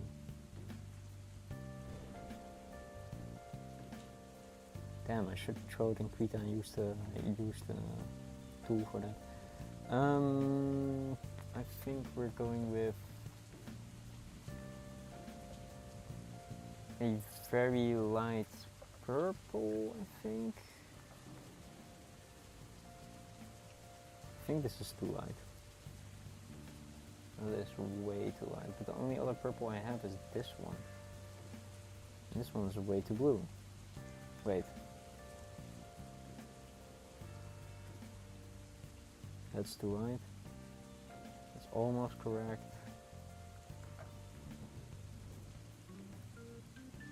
There's no way this is closer to it. God damn it. And this one then? Nope, it's...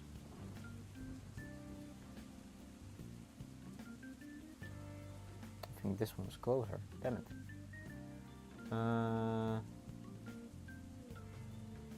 Okay. Then the side of the face in purple, followed by this small section in purple. And then... What else? What else? The small sections in purple that are still here, I guess. And hopefully covering up this area. Yeah, I think that's the plan currently. And then maybe use this later on to cover up the sections that he shows. But I think I'm just gonna do it mainly in this purple and then we will look later.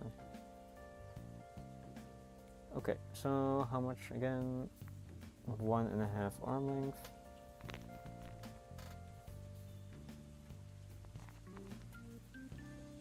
Eventually I should estimate how much it is in general, instead of just going with 1.5 arm length, because I will be wasting more thread this way.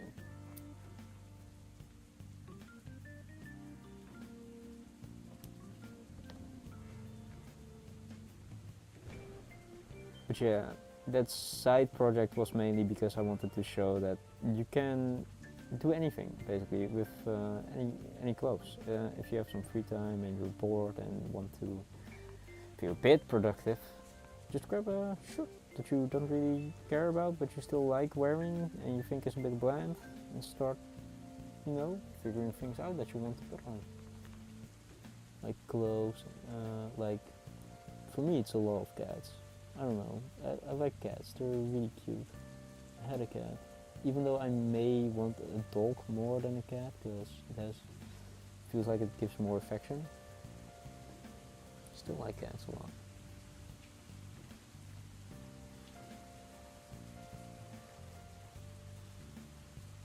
But maybe I want a cat later, thinking, oh yeah, cats are also fine. Ooh.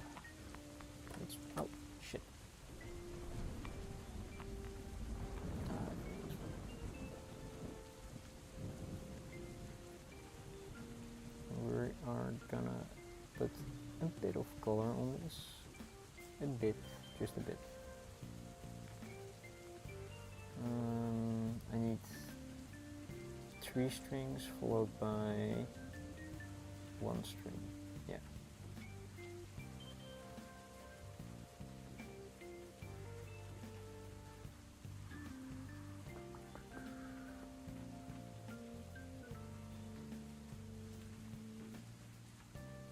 This is longer than I thought. I would be unraveling this.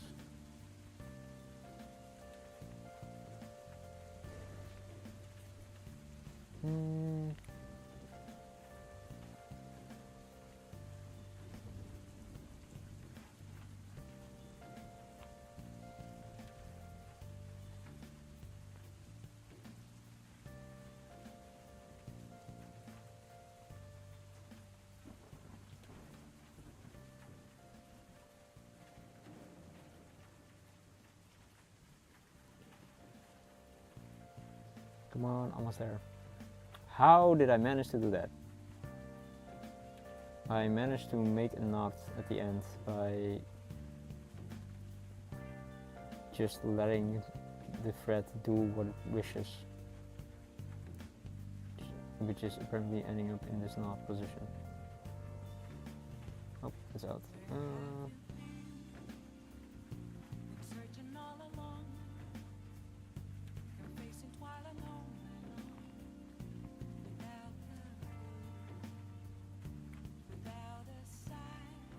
Okay, that's done. Whew. Oh, the classic. Forgot about this.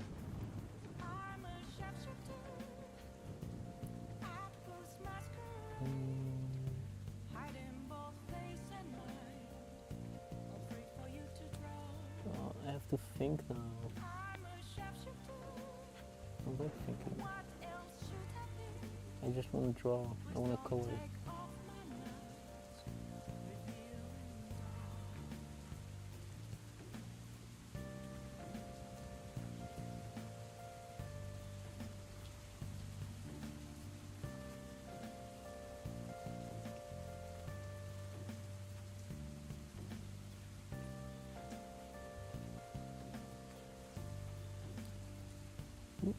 Yeah, got it true.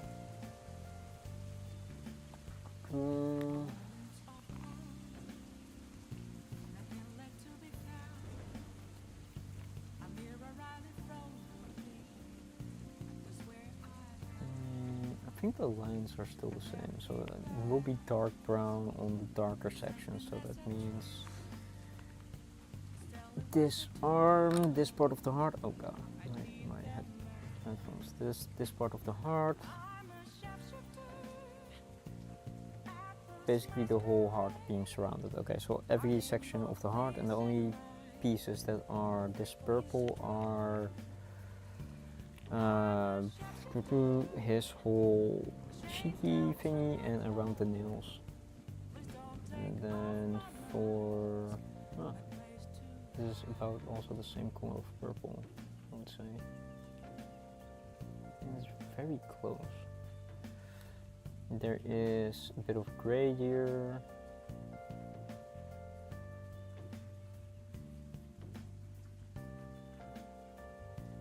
Yeah, right. I think I got it mostly. Okay, then I wanna I think I start here, then go back here to go for the nails. No, wait, the nails are a different color, so that means if I start here, I can probably work it in. Yeah. Okay, then I will start making a knot here.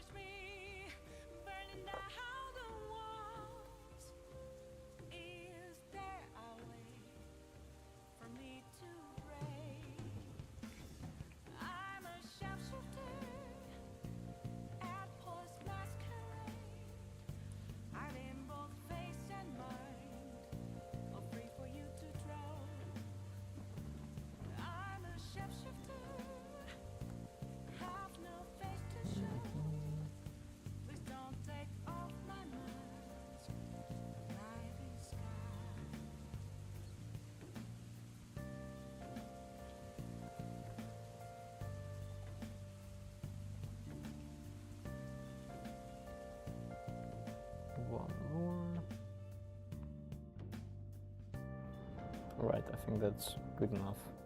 It's a bit big for a tail, so let's do that a bit.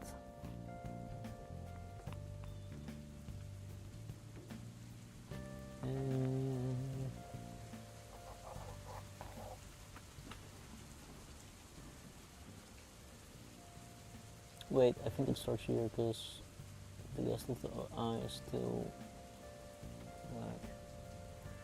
There's more of the brown, I think.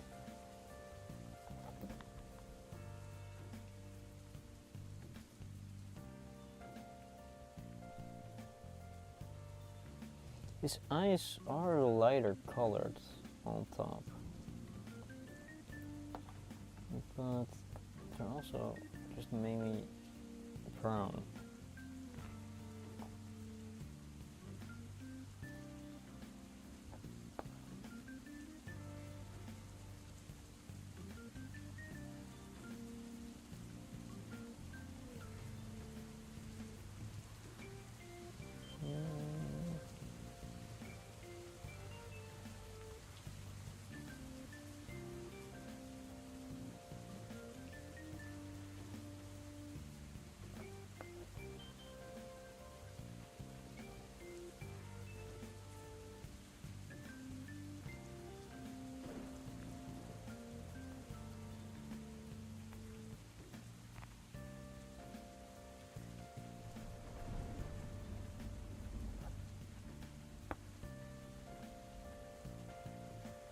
Ooh, okay.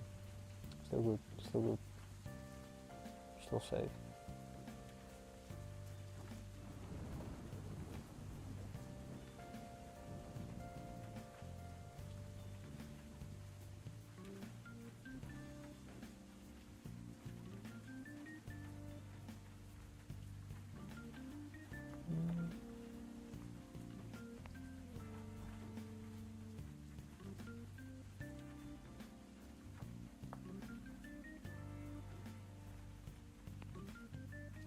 Pull it tight here.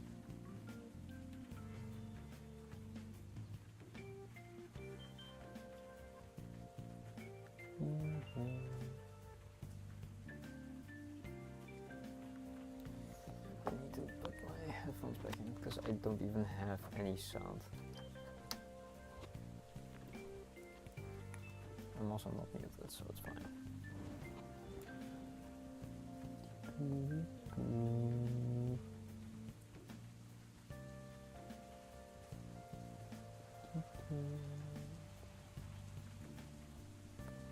Still doing a line art, kinda disheartening. I wish I was already at the coloring in sections.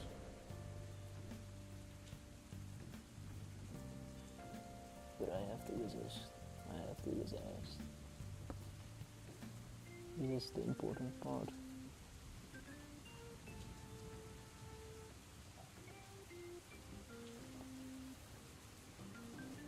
Well, this is important for the basis at least, or for my visualization. Because if I don't do this, I will get confused.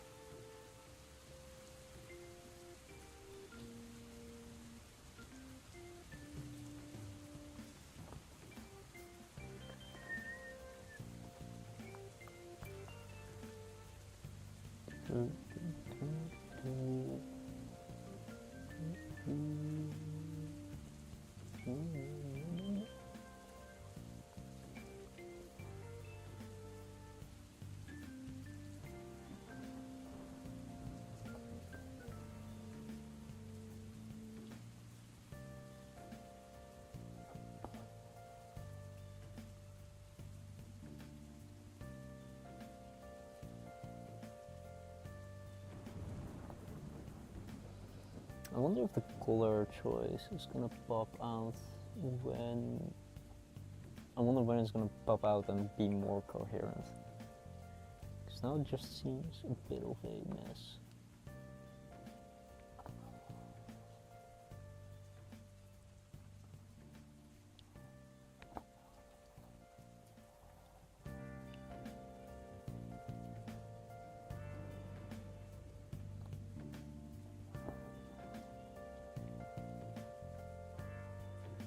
Oh shit, I forgot the section probably is not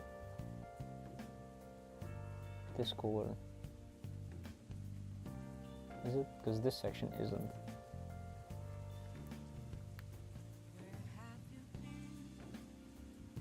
Yeah, it wasn't.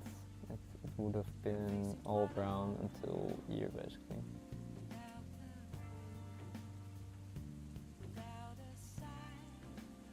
Oh, it's fine.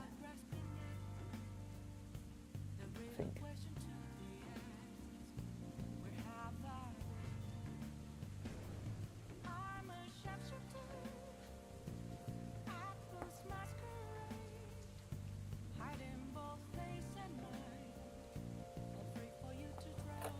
Oh god.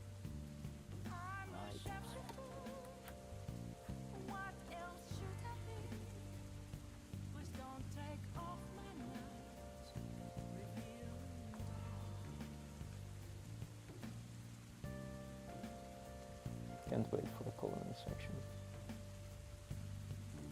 And the sandshrew is slowly coming to life.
Oh, this is gonna be a fun spot.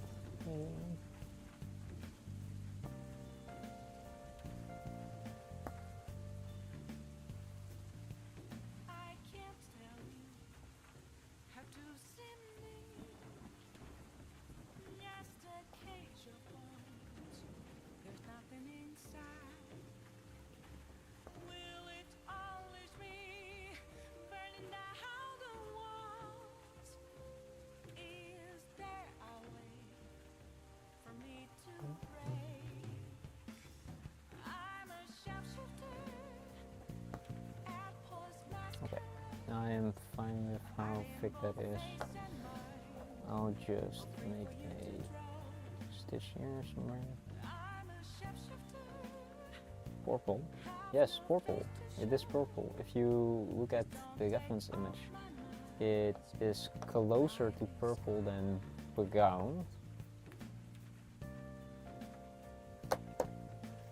Like this section.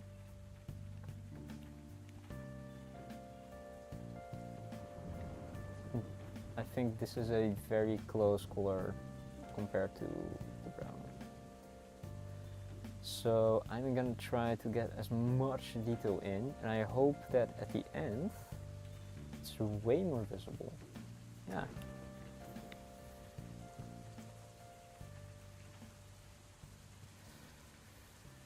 Mayhaps someday I also need to properly buy. Hi Snee, welcome back. Welcome from the lurk. I've returned from rookies. You missed a bit. We finished a small part of another embroidery I can pull up in a sec. And I started doing purple for a bit. And now I'm gonna do purple around the leggies or the fingies. But you missed me stitching up this real quick. This took me like I think 20, 25 minutes, 30 minutes. a very small cat on a hoodie, and that's mainly it. We did that for like half an hour because I wanted to show you can really quickly embroider something if you feel bored and want more like artistic expression in your clothing. Anyway, seeing that is done, we will now sort of be moving to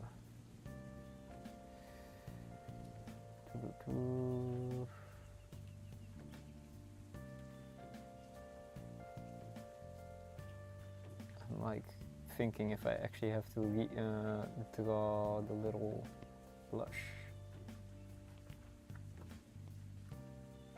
Hi! Welcome back. Yeah, I am looking if I should draw this. Welcome back, Soap. Small progress. We only did this loop a bit, but you left for like a bit and you already saw that we did the small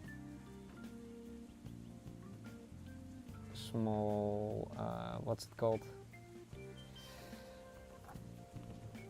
The small cat on the hoodie.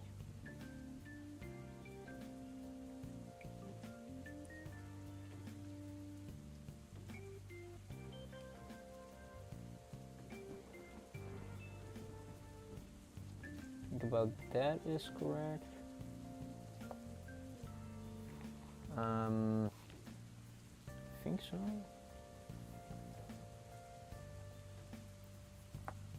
I need to check where it is.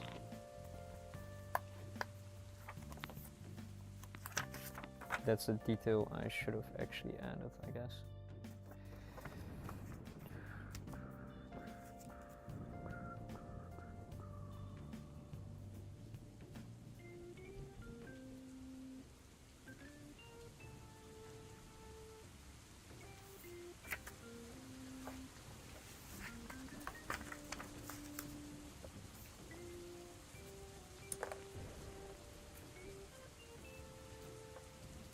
Hair is getting everywhere. I want that cute cheek, definitely.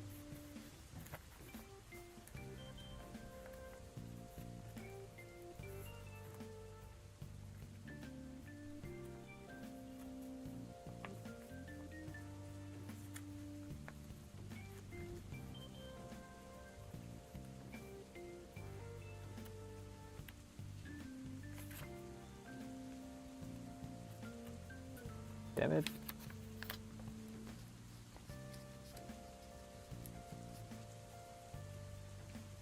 I think it about lines up.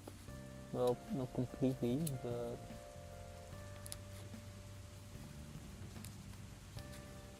yeah, I think it about lines up.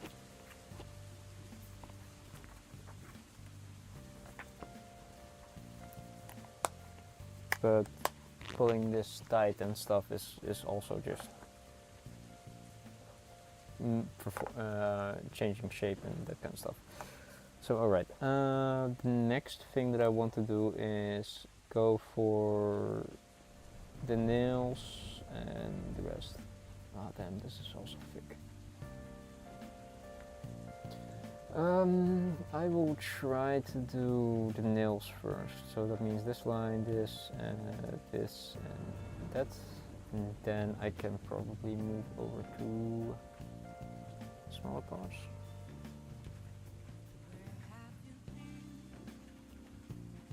Switching along.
That works.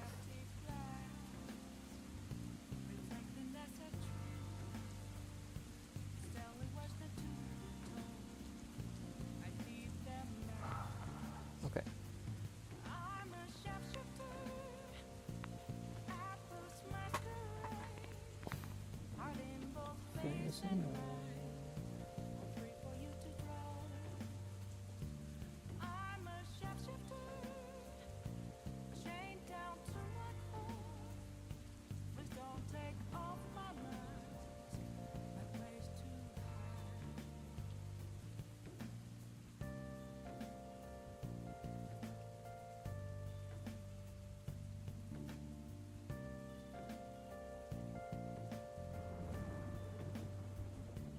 Oh yeah.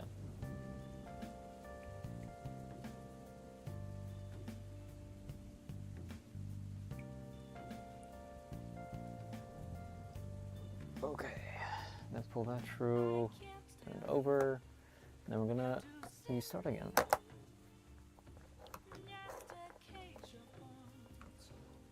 I need claws, and the claws are... I could start here, so if I get a knot somewhere here, I could photograph that. Yeah, let's do that. So, here I guess?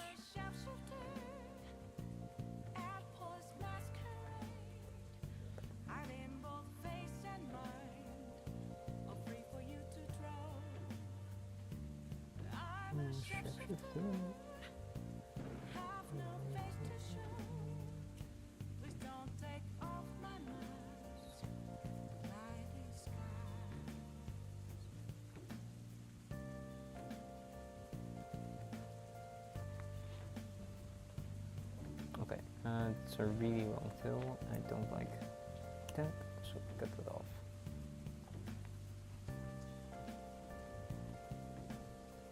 And then we gonna start with a bit more line art. Soon we will be coloring this thing in.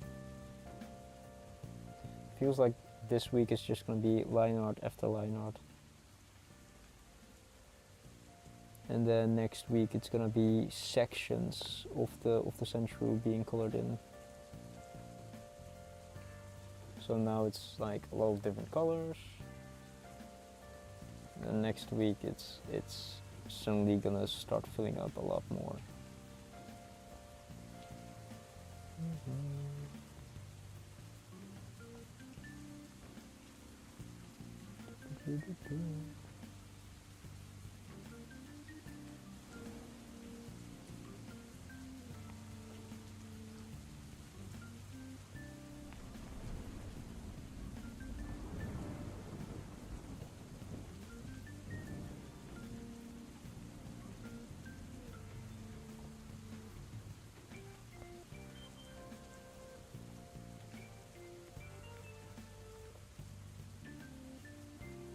Well, there are small changes compared to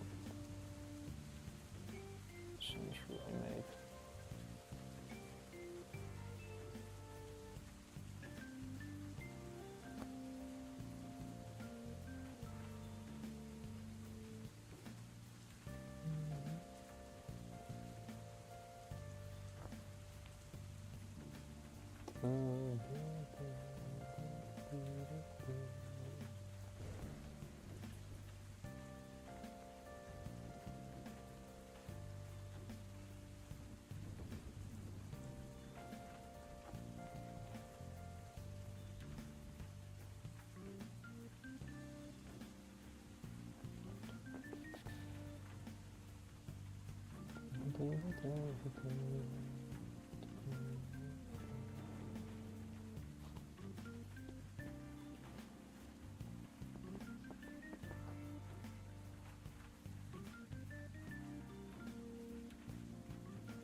I do feel my shoulder a bit.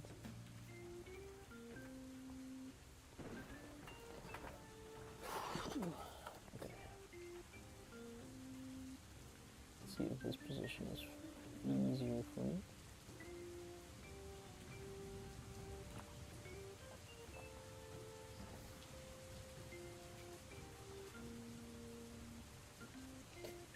This lamp ain't gonna make 2 hours, I think.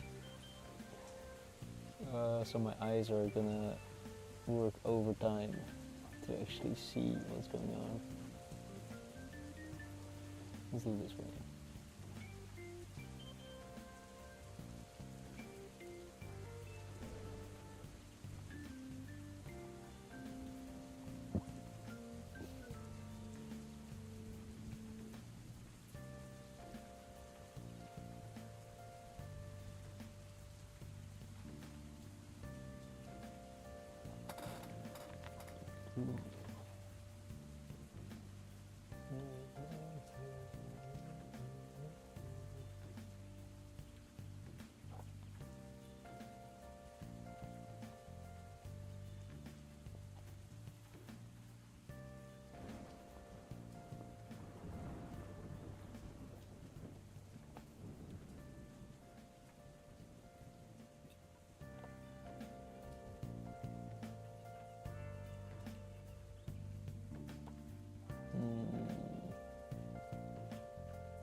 Might go here a bit more.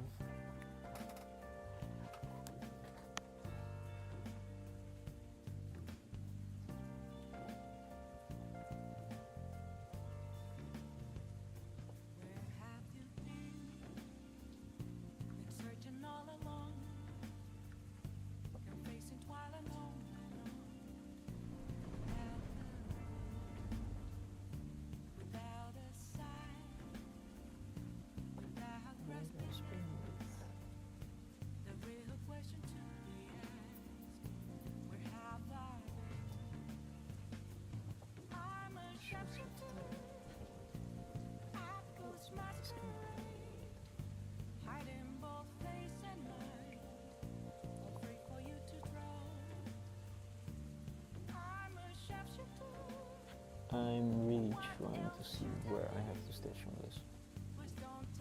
But my eyes don't really know where. Should invest in a better light. But it's fine.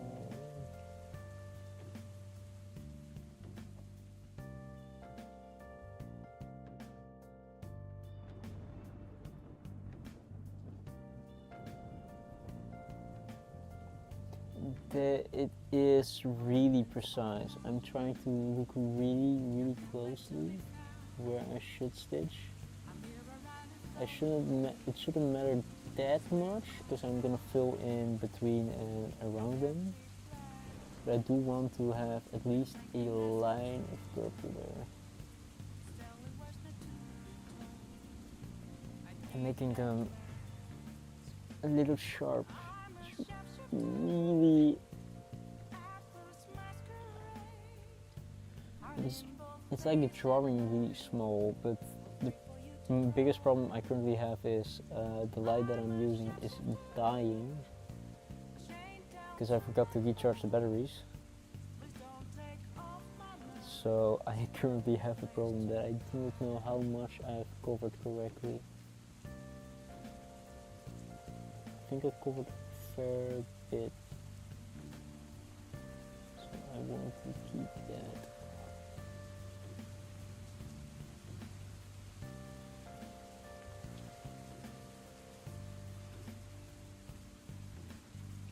Also, I'm gonna do this one a bit sharper. Yeah, maybe Dying Light. I played Dying Light with a friend mostly, but we mostly played when we were drunk, which was hella funny because we also played on the hardest difficulty. That was fun times.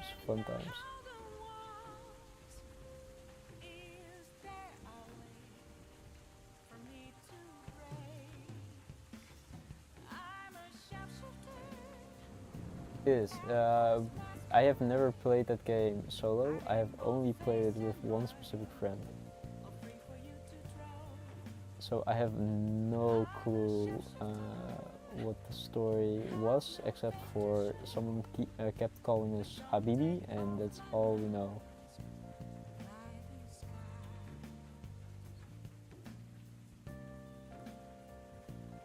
Also, we weren't really into the story, didn't really focus that much on it,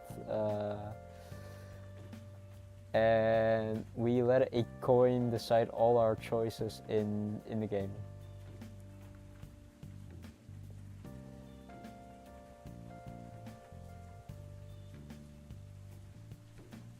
Which was really funny. Eventually we were just the almighty coin has chosen. That means that we didn't take the story that serious. So if you are a Dying Light fan, don't blame us for it. But we got like the ending where the girl was like in Dying Light 2, by the way. Spoilers for Dying Light 2. Mute me for like 5 minutes. We got the ending where the girl said, "Someone has to stay behind and dismantle the nuke," and we were like, "Okay, flip the coin." And it was so awkward because I don't know what you're called again in Dying Light 2, but you're just like, oh yeah, so I'll take my sister, and he just looked at his sister in his arms and was like, yeah, you should do that, totally, you. And she was like, alright, okay, I guess that's it, bye. And later you're just burying your sister, so she also died. Oh, that was so fucking funny. We laughed a lot during that gameplay.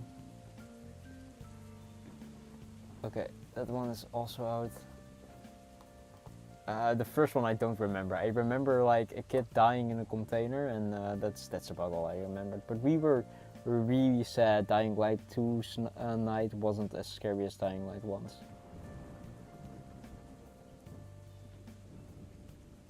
And I don't remember much of Dying Light 2's story. I only remember like climbing stuff that was like difficult to climb up, like the bridge, and that's basically it from what I remember. Don't remember much about the story. Second story, we were more sober, I guess, but we were still messing around mostly.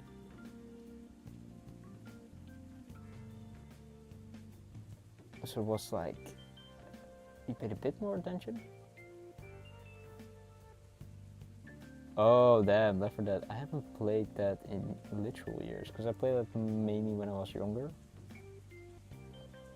Because it was free too. So Left 4 Dead was like, yeah, let's play that horde shooter, and there weren't many horde shooters out during that time. But I haven't played the proper story chronology of Left 4 Dead. It was just mainly 1 year and there with the mic. Okay, fair enough. I love modding games until they are basically unrecognizable.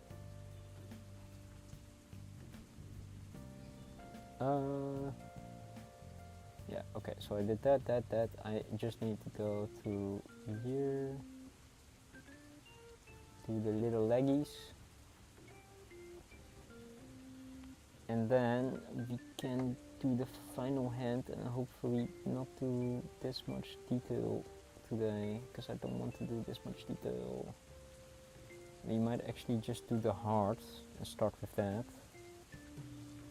and then slowly go outward and start doing the yellow.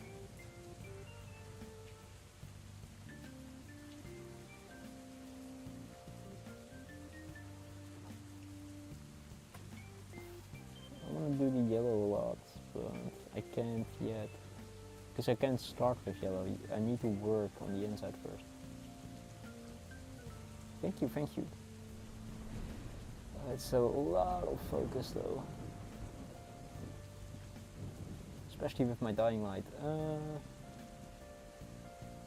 He set the game, he set the game.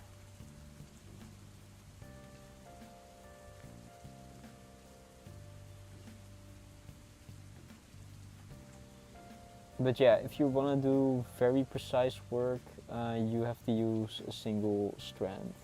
You can even split this up to do even more precise work, because this you can split up in more strands. You can't pull very tightly on it though, because there's a big chance of the thread just falling apart.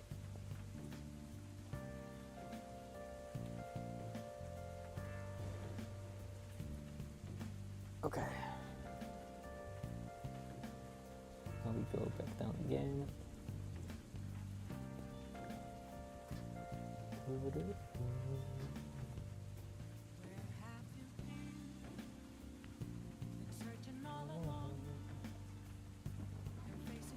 Oh, damn it. I hope you were just coloring it in, because then you can just fix it, right? Or like how I did it last time. If you mess up and it rips, just go back a few stitches, make a knot, and then restart. But yeah, it is a sad feeling, because then it's like, ah shit, I have to redo this whole section that I just did. I just worked. It's painful.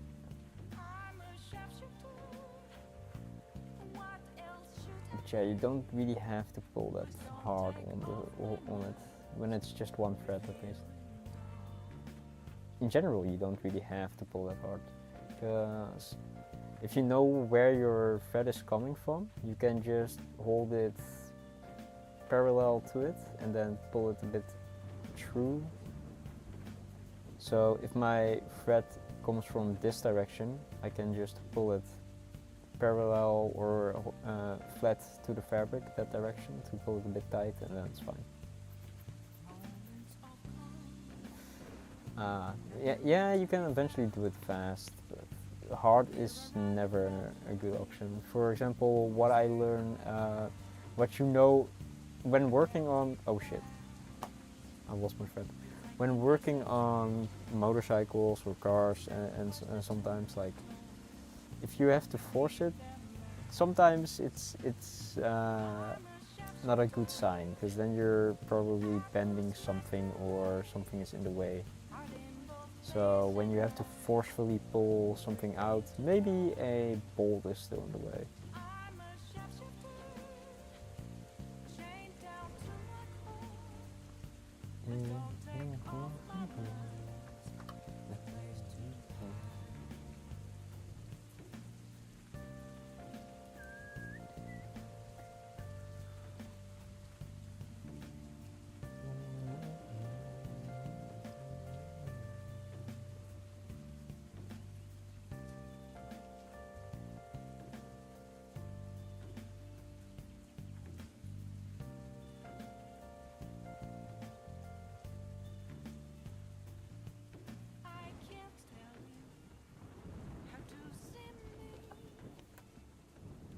But I'm happy you didn't give up after that, or that it didn't put a hamper on you working on it, luckily. Okay, this is gonna be very tight.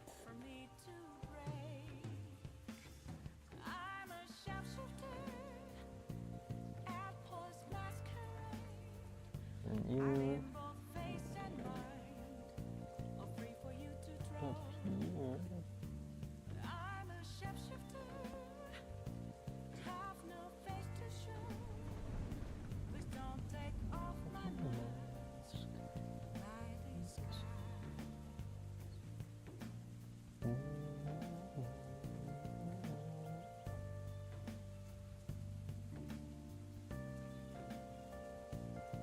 It's gonna be fun when I am almost done, and then I'm gonna look back and I see white spots in it.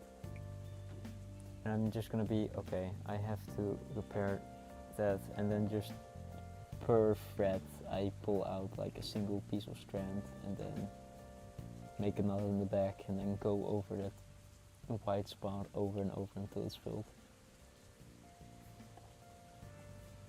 Oh, he did a bit more square on this one. Let me show you.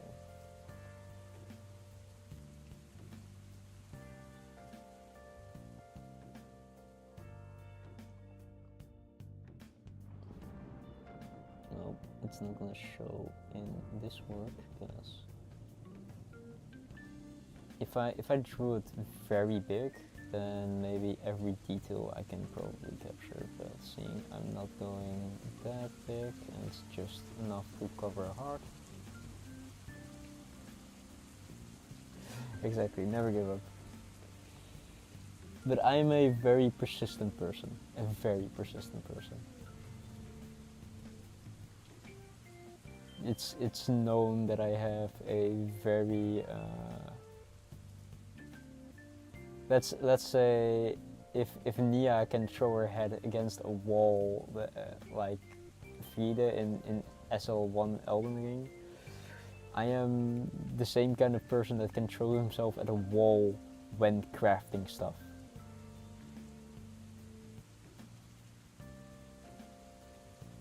Crafting or repairing stuff.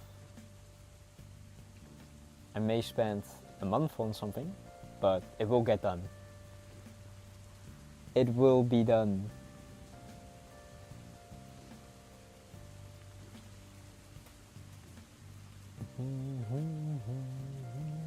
But I'm happy it is an inspiration for you. The biggest things that are a headache for me are like knots in the middle of your thread. And if you cannot get it out, those are the biggest frustrations for me in embroidery, I would say. But most of the time it's my fault. Hey Duck! I'm happy you finished up what you had to do.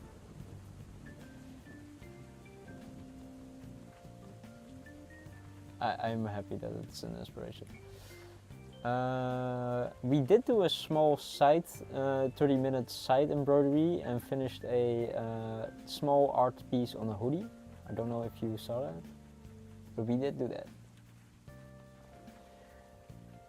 But I'm happy you can work now. I hope it went well with whatever you had to do. I don't want to ask too many details for if you don't want to share.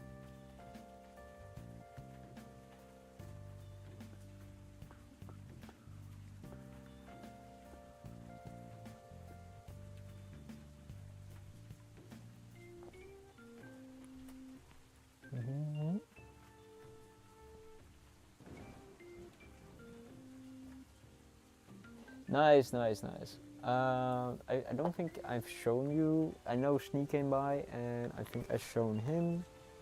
We did a very, very small little embroidery of a cat on a hoodie. What's this? Let me see if my OBS.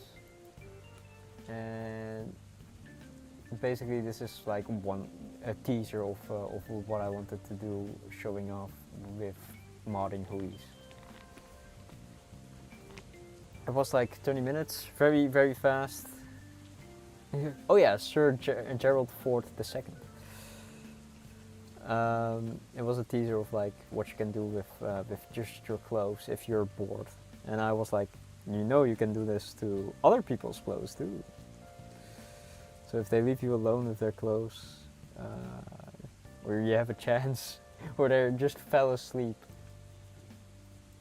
that can be a thing that you can do to their clothes. And I definitely will do that to people's clothes.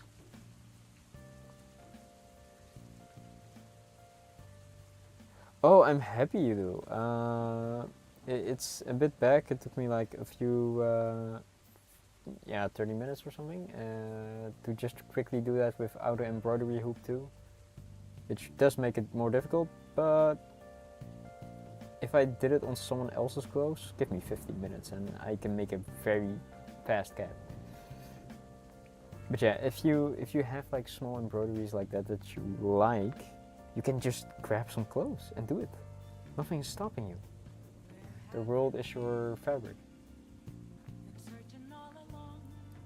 Do it. if I have friends that are and if I have someone fall asleep next to me, or someone that is distracted for a full 15 minutes, holy shit, I will embroider cats on their stuff.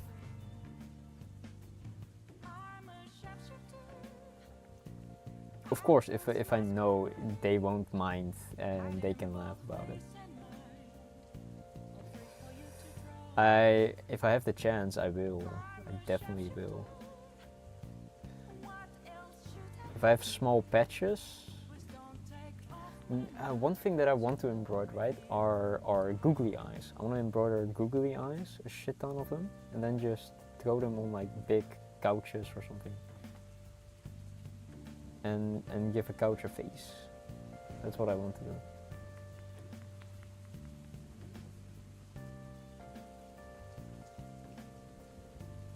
It is. It sounds really funny, especially if I can show them on fridges and that kind of stuff.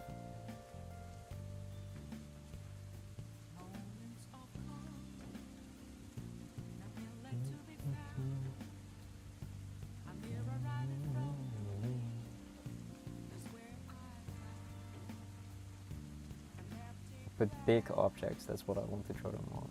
And mayhaps then, if I have a shit ton of googly eyes later, I can just put a lot of eyes on the back of a jacket, and then it's like it's watching people that are like looking at me from the back, giving that uncanny Cthulhu vibe.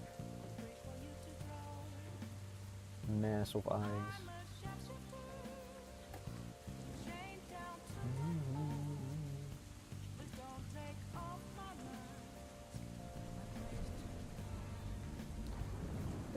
Yeah, we're almost done with the small nails, and then we're going to continue embroidering the big part of the nails, or we're gonna decide if we're gonna do other outlines or actually start coloring.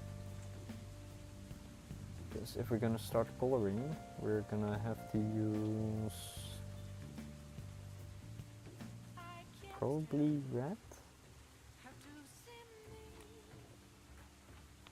This is the one downside I have with embroidery, that I can start coloring large parts and be certain I won't get confused later on.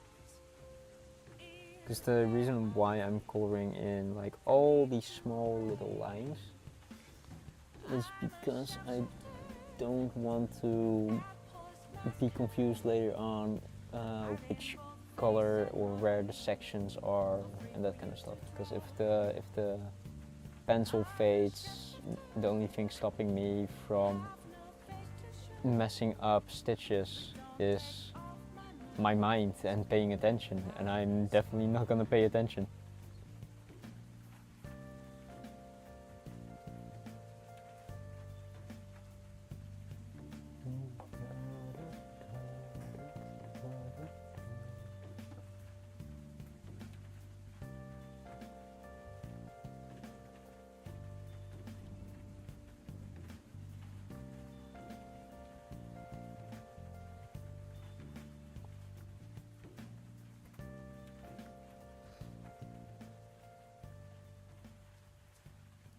I'm happy they look nice. I did mess up with the coloring. This about here should have been purple and this should be brown. But I will continue. It is cute AF, yeah.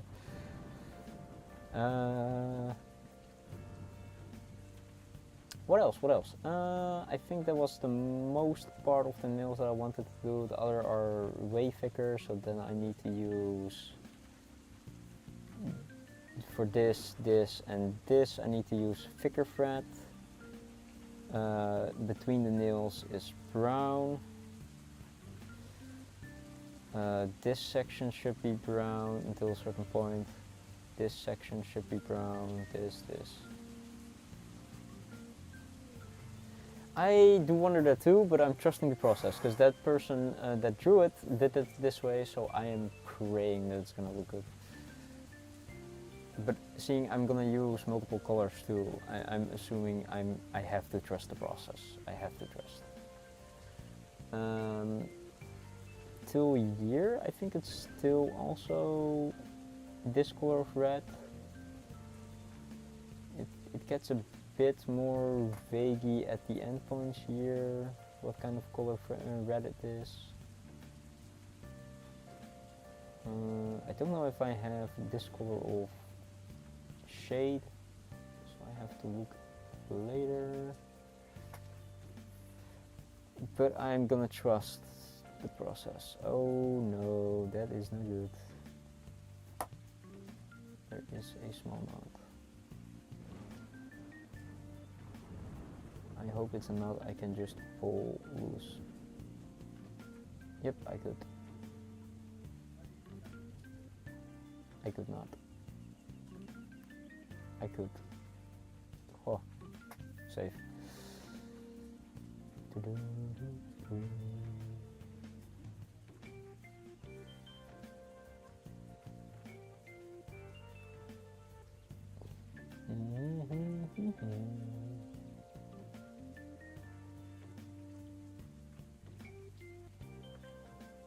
Okay, that's 2 knots. Pull that tight. Make a little cut.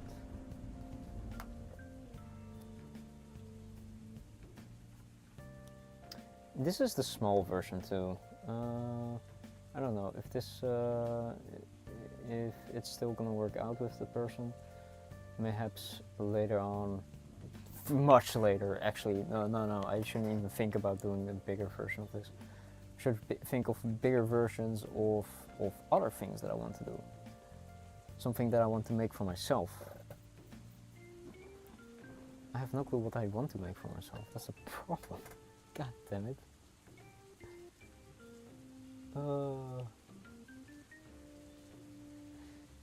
I wonder, like, I want to walk around with like a big piece of art that I made for myself on like a shirt, right? But I have no clue what kind of piece of art that would be.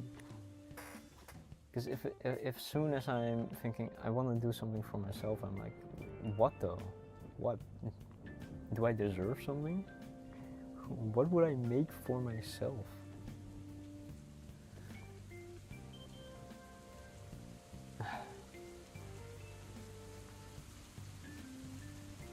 My mind just goes blank, and I really wonder.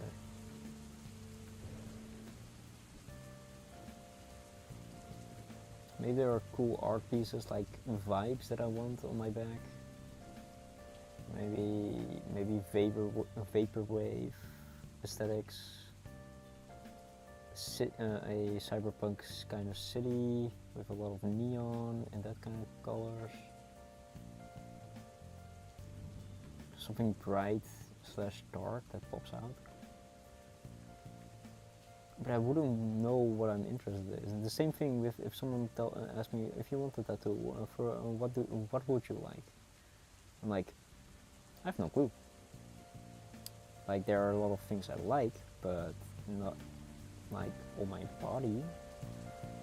I wouldn't know.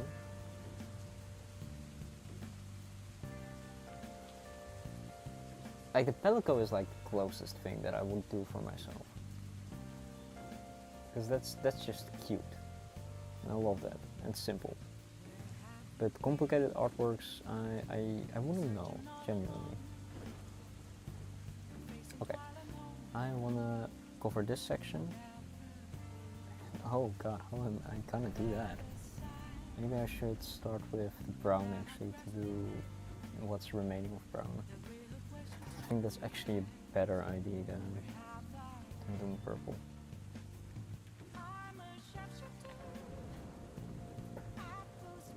I do have a friend that would give the world to me.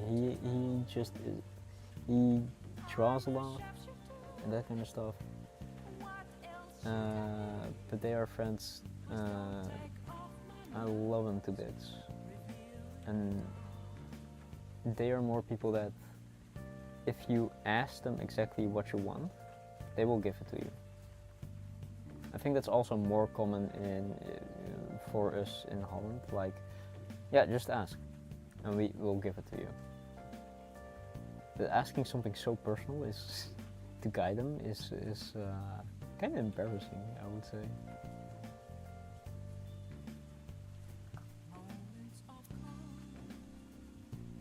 The thing is, I know they will blow it out of the water. They will spend time and effort researching and then finding it out. But then I feel like a bother just asking something so specific.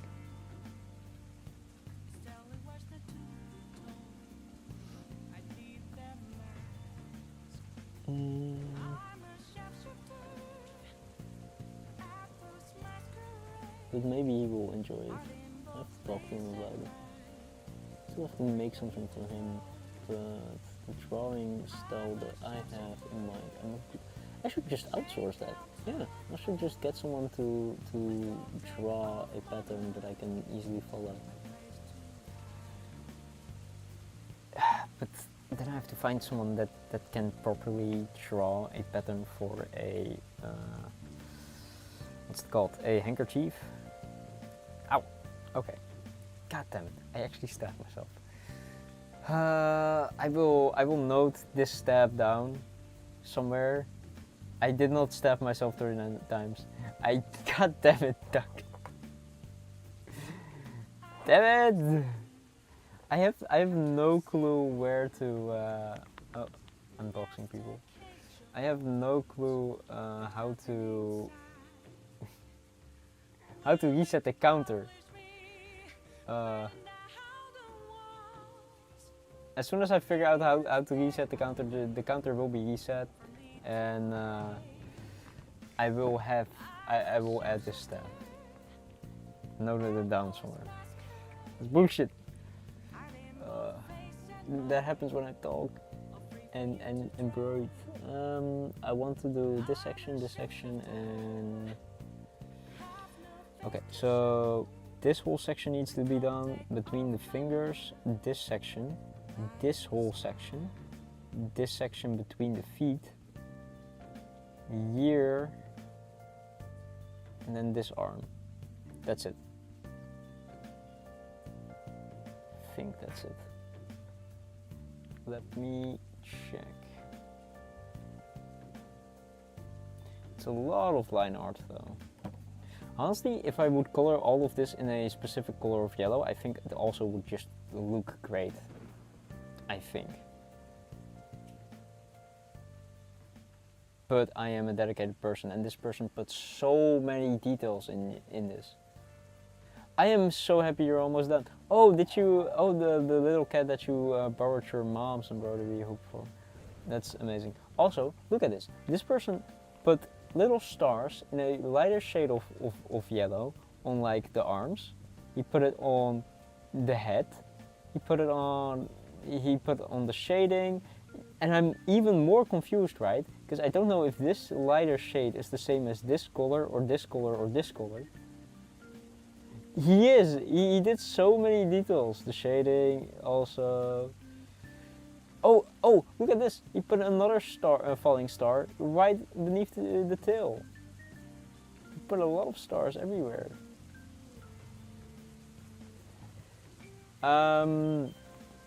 That's the thing. I am debating. I am. Will you be sharing a pic? The picture that currently is the reference? Oh, soap. All right. Yeah, I was wondering. I'm also curious. Yeah, I posted, for example, anything that I make I made this.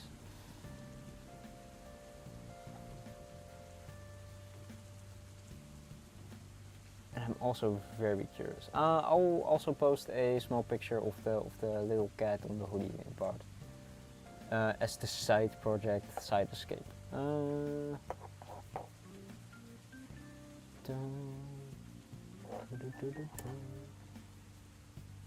I also have to reread what I can do with the drawing in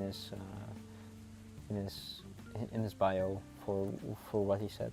He did say he's fine with me making embroidery and he does want to see it. So as soon as this is done, I'm also gonna send him a pic of it, basically.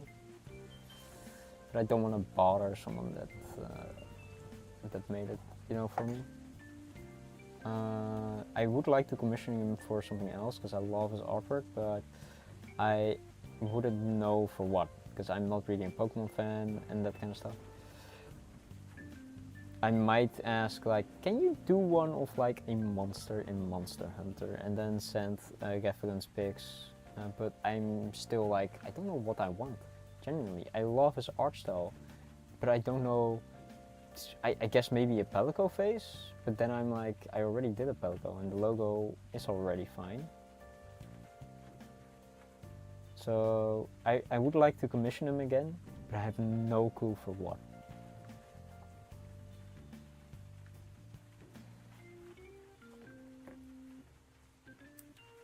Yeah, I'm certain they can do some monsters, but I wouldn't know what poses and what kind of like vibe. For the 2 commissions that I did do for him, I had a specific thing in mind, right? I had like, okay, I want a sandshrew hugging a heart, because I was kind of, you know, in love. So I was like, alright, I want something very sweet and cute. So I want a sandshrew hugging a heart. That's all that I wanted. So he sketched something and then showed, and I was like, yes, this is exactly what I have in mind. And for the other one, it was a bit more iffy, because I was like, okay, I do know sort of what I want, but it's basically someone else's artwork, so I don't want to directly say that. Eventually I did say, okay, I want a Sunflora frontal view, Sunflora's frontal view. Oh, hi Ina, welcome. Welcome, thanks for the lurks. But yeah, for the Sunflora art that I commissioned, I wanted a frontal view.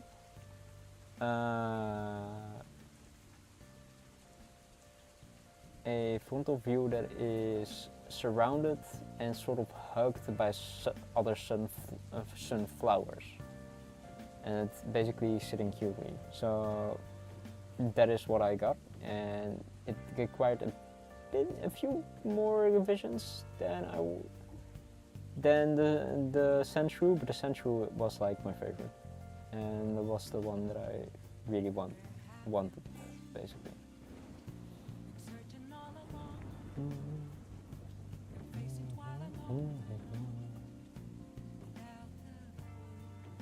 I wonder if I can find that other Sunflora artwork that made me want a Sunflora picture too. Oh, I'll look it up in a second, because that one was on a Instagram post with selling, I guess, different merchandise, I would say.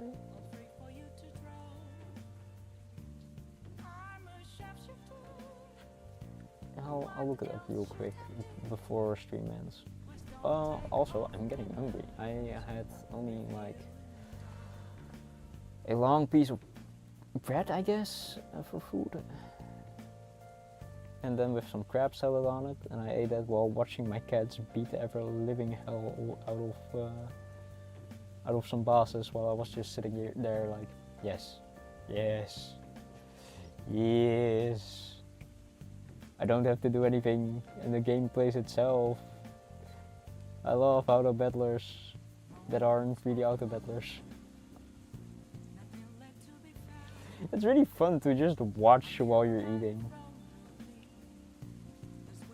because you do have to put in some like decisions and that kind of stuff, but it's a really fun game.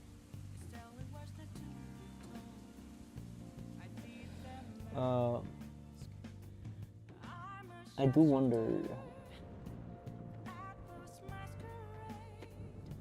Yeah, Mugenics is really fun. It's like the one game I can play currently, because it doesn't require. Well, it does require a lot of like attention and time in a sense. But if you get like far enough in the game, you can basically have it be an auto battler, and that is so funny to me.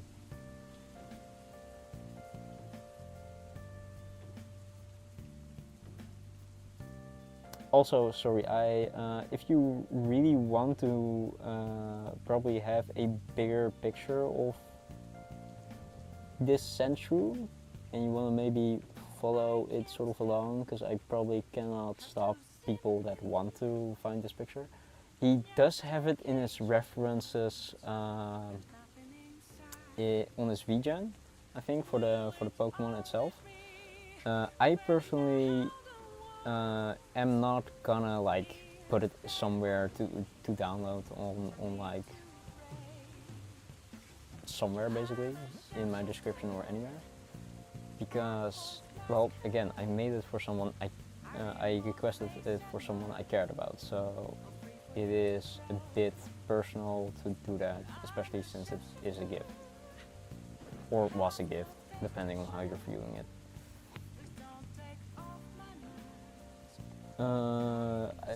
It maybe it will be posted somewhere later on after like a talk, but for now I like to keep it a bit private.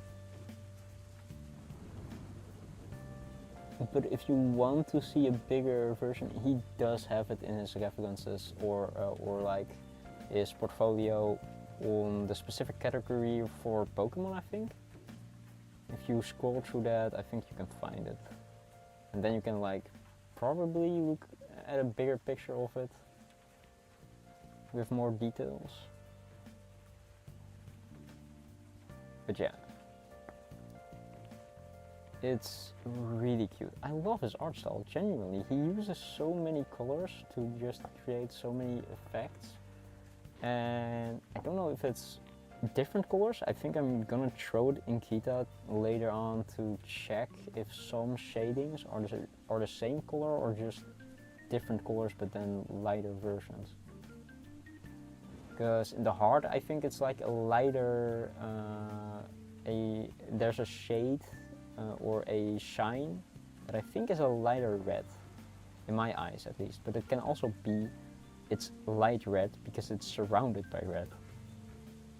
And that the star on the head is a light yellow, or it's a white, but it can be a wait, no, I think it's a light yellow, but it can be a light white, but it can seem like a yellow because it's surrounded by yellow.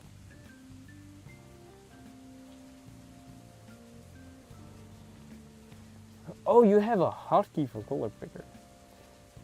But do you have a hotkey for... Wait, I don't understand how that works. Do you have a program running that is like a color picker out...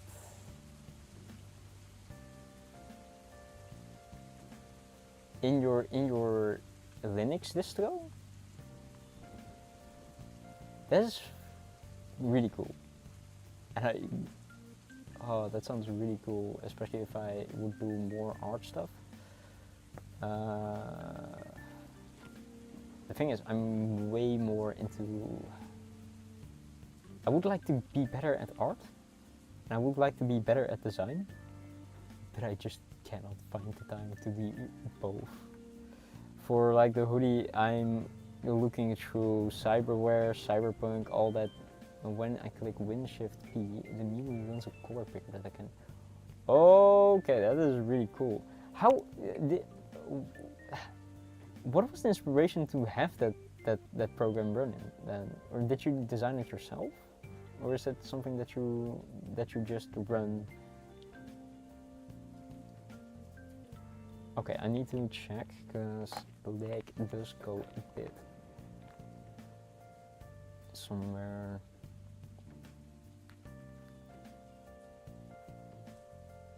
Okay, so the lag does go like there. Oh god. Most of my system is based on configuring someone else made. Oh, okay. Was that inside the configuration then?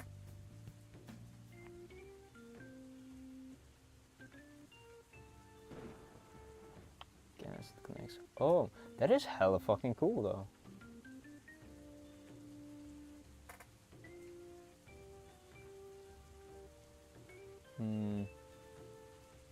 But yeah, I'm sadly on Windows, so I have to probably mangle around with probably Krita. Probably throw it in Krita, figure out what the color is. And then check if I have to write shades of well, white or yellow or anything basically.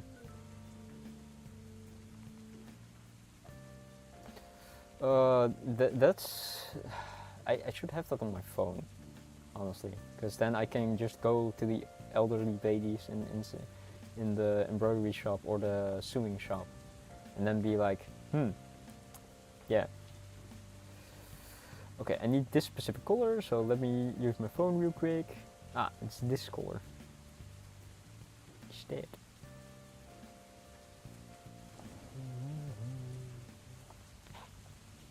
Also, my mom does not like the Dutch word for a sewing shop. Duck nose.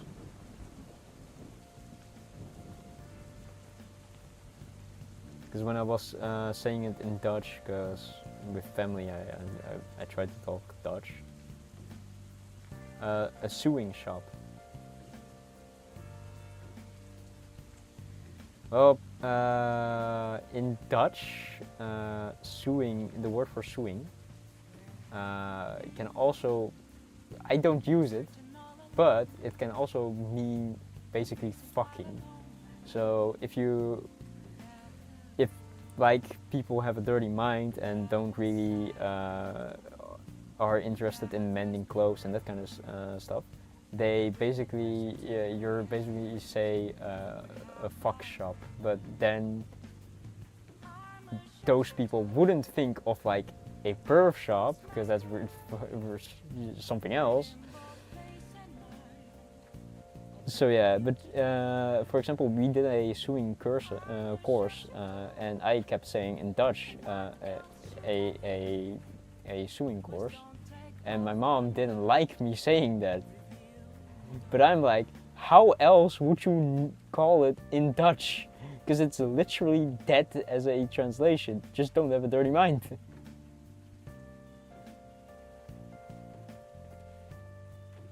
But yeah. So I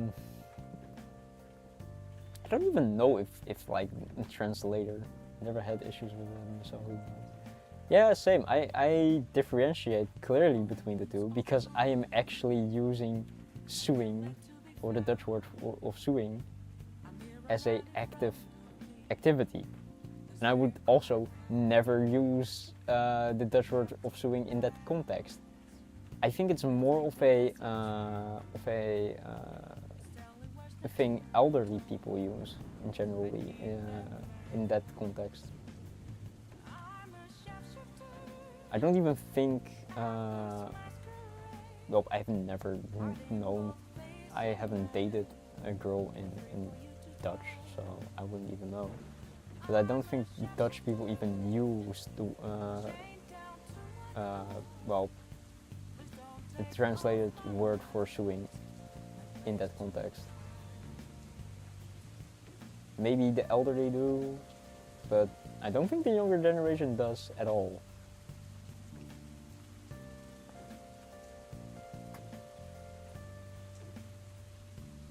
Or at least not the people that I hang around with.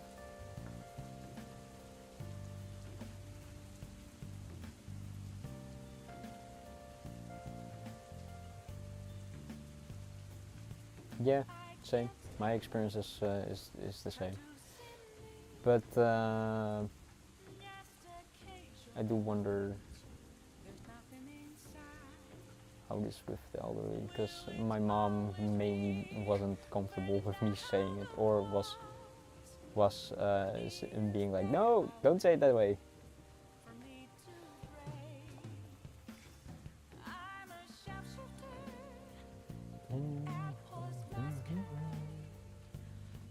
I don't really think there's any alternative in Dutch for sewing. Mending clothes.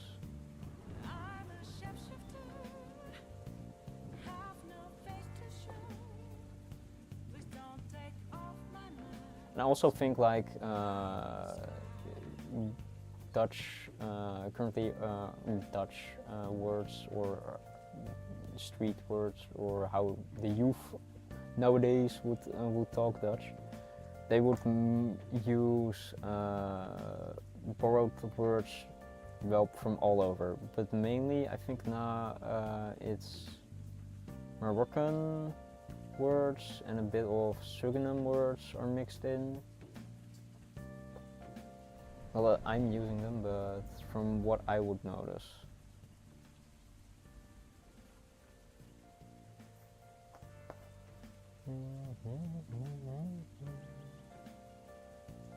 But yeah, that's how our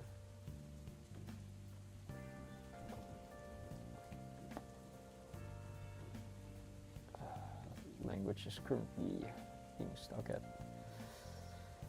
I prefer English. I speak English almost every day, and whenever I can, I prefer speaking English, genuinely, over Dutch. Oh my god, I'm actually so hungry, holy. After I'm done streaming, I'm gonna scour my kitchen for food.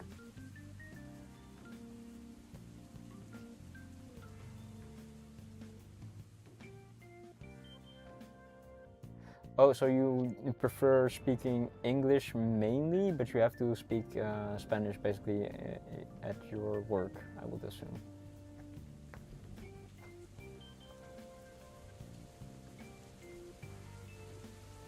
Ah, okay, okay.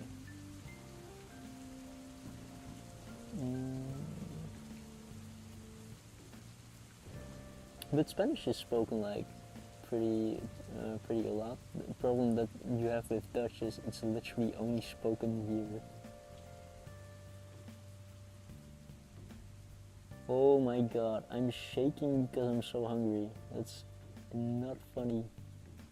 Because I cannot get this knot loose. Okay, it's loose.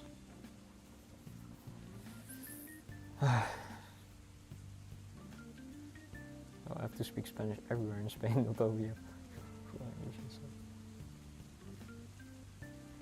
Ooh, I hope I can see how you finish that, because that's really cool. Are you planning on cutting it out? Cool Dutch word, I have the same, but in both directions too. And then I just don't know the word too. Added some flowers and stuff. Ooh, that is really cool. I really love that you added flowers. I personally don't add flowers a lot.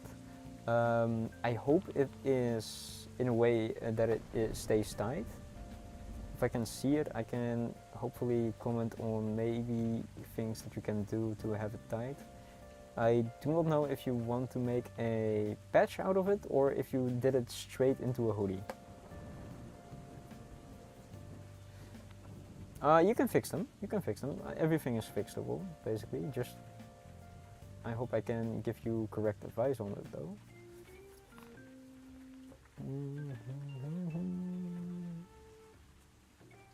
How am I going to go here? I'll just go here and then jump over, I guess. Oh, that's really cool.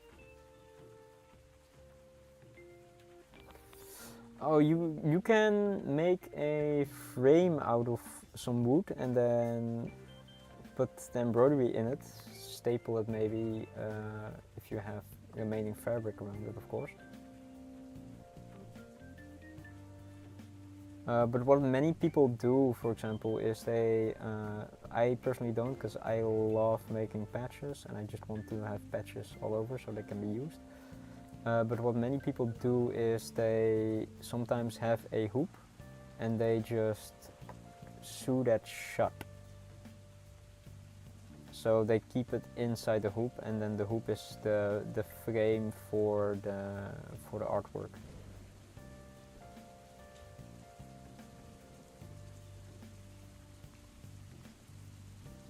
Yeah, I think that's correct. I'll do a backstitch here.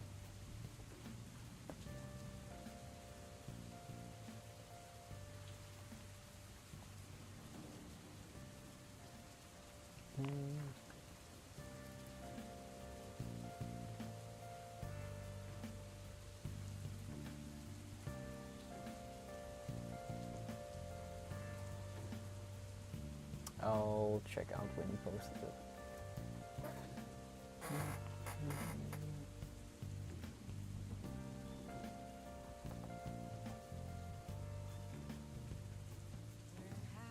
That is really pretty. That is really pretty. Genuinely. Oh, that's amazing.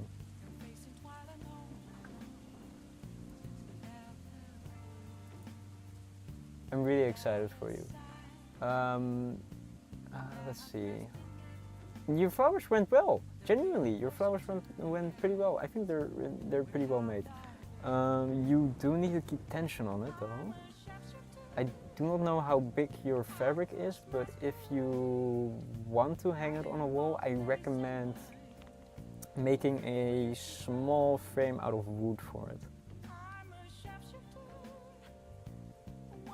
It's really pretty and it will be really nice on a wall. I genuinely think so.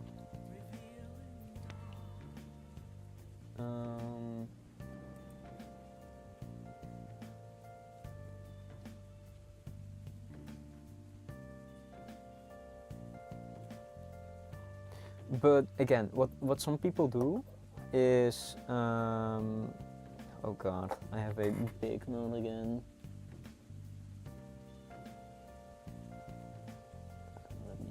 How the heck did I do this?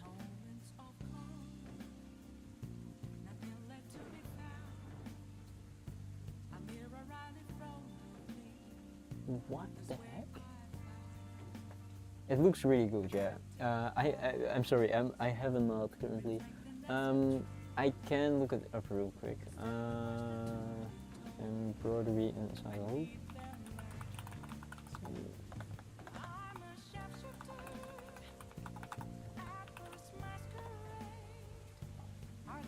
Images. Here. This is what some people do. Change browser.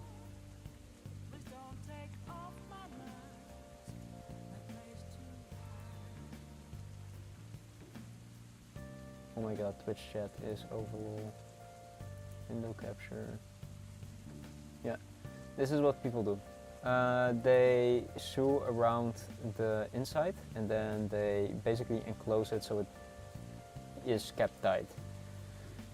Here are some more of them. But they basically use the embroidery hoop itself as a frame, basically. What this.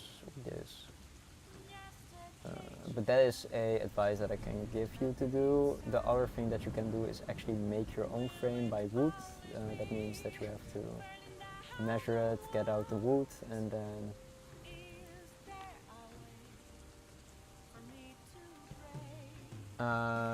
yeah, but if you want, you can also do it with wood itself.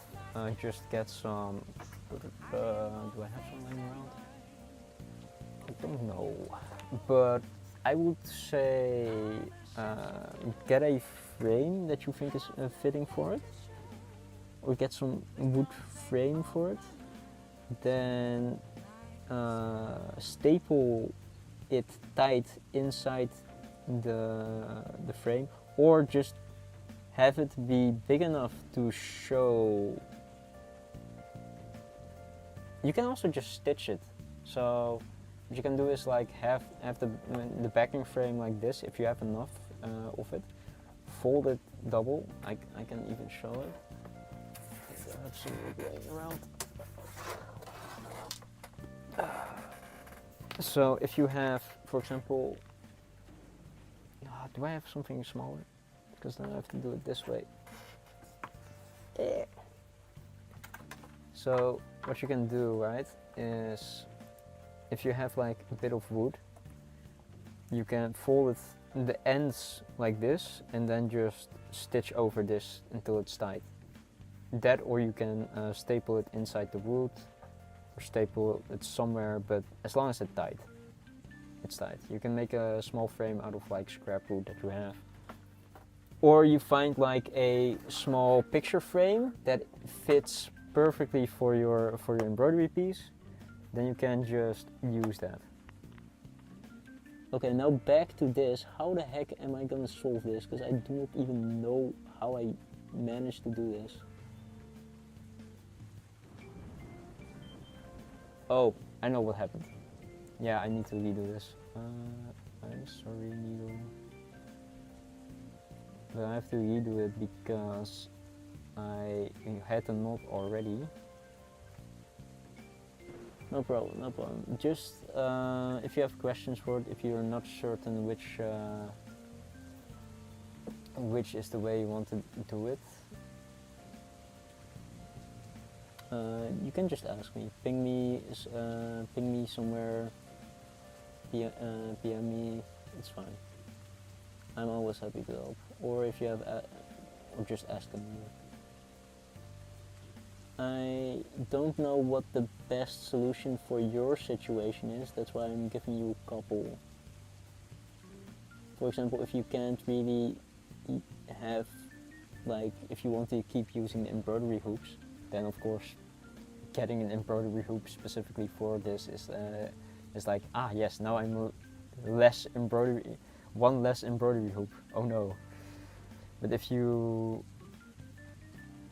don't mind that, then you can do that, because that's probably the easiest method currently.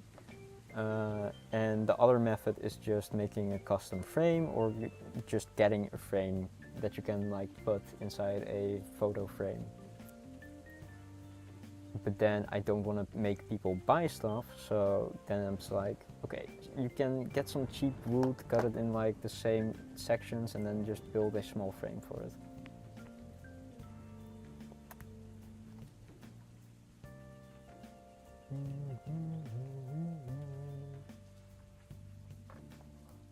Because again, I'm also I can also be a woodworking channel mayhaps in the future. I have done small woodworking projects. I've made a guitar mainly.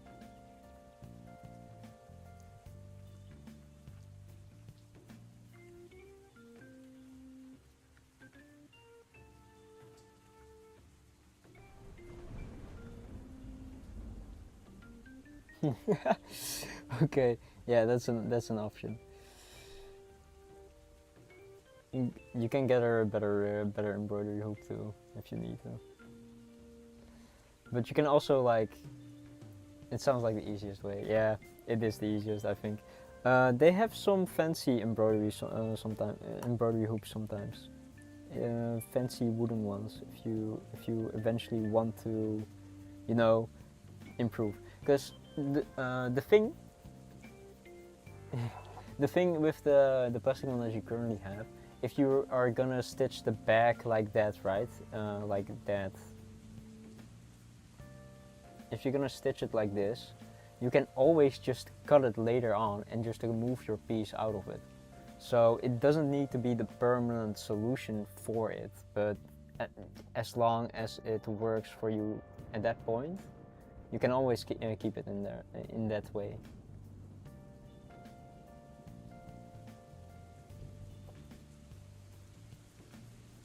Where was I? It was a year, right?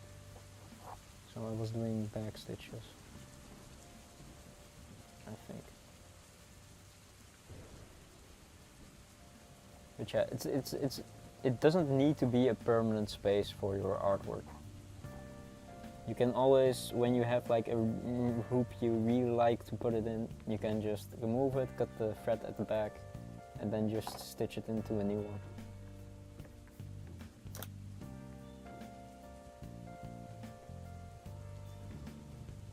Finally, I'm continuing, but honestly, it feels like my body is saying, nope, you're done. You're completely done. You need food. But I will work through it. Don't worry about it.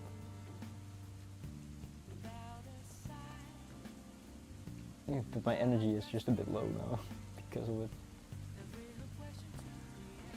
The fun thing about that, right, is as soon as I have eaten, like, I eat in bursts, and as soon as that happens, and I've eaten a lot, my body will, and I go to bed, my body will turn it all into heat. So I will get really hot when I'm just laying down. And that's not nice because I sometimes sleep with a lot of clothes because sometimes I just don't generate that much body heat if I haven't eaten a lot. And then I just have to kick off all of my clothes basically.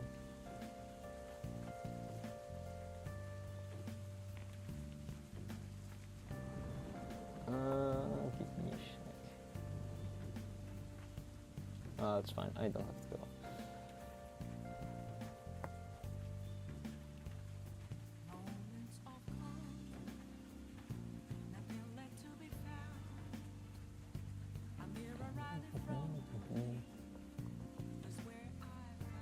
Yeah, yeah. For me, it feels like, oh, my body is like, yep. You are always running on reserves.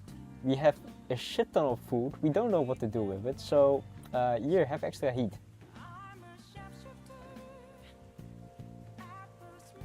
That's how it feels like for me.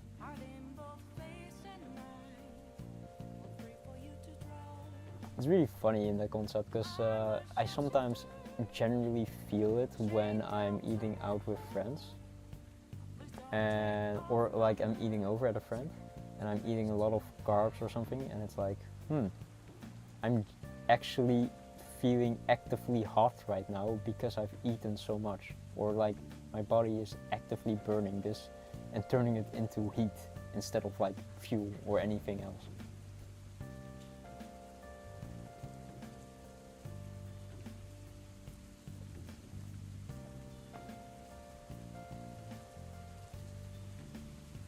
Yeah, yeah. I have a habit of when I'm eating at someone's house, like I do not leave food out. As long as I can consume it, I will try to not leave anything basically left over. It's just something my grandmother fucking ingrained in my being, that I do not like food being wasted if it's prepared.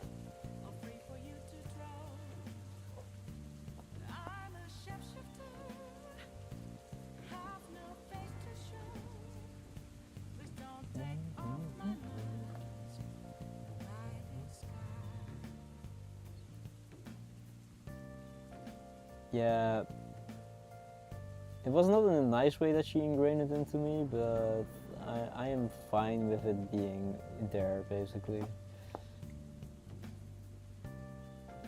My mom made me only cared if I ate my veggies. Which I was a person that did not like eating green stuff. Now I'm like, it's fine. I think I'm gonna throw the rest of my cabbage and bok choy inside a pot tomorrow, and with some more lamb, probably $6 for lamb, and then just hopefully clear out the vegetables that I have. Well, could also throw in some carrots if I wanted.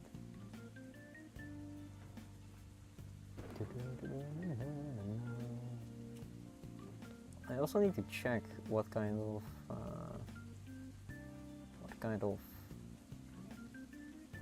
sauce I want to use. I want to use a better sauce than just soy sauce. Okay, I have to pull out the reference again.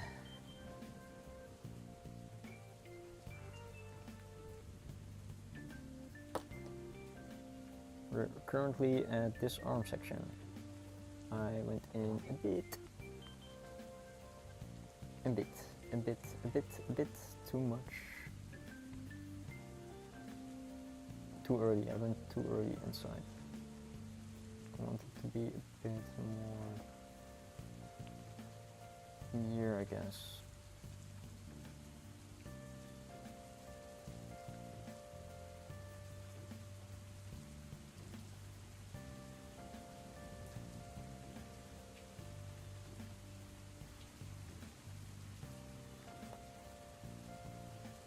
Okay, I think that's fine.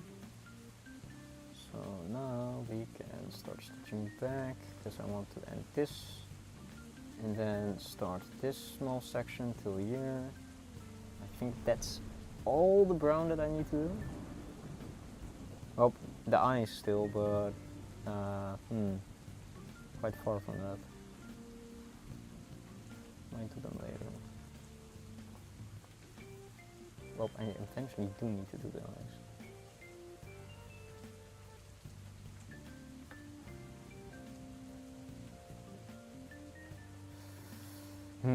I am suddenly considering making pancakes, but making pancakes requires an hour of my work.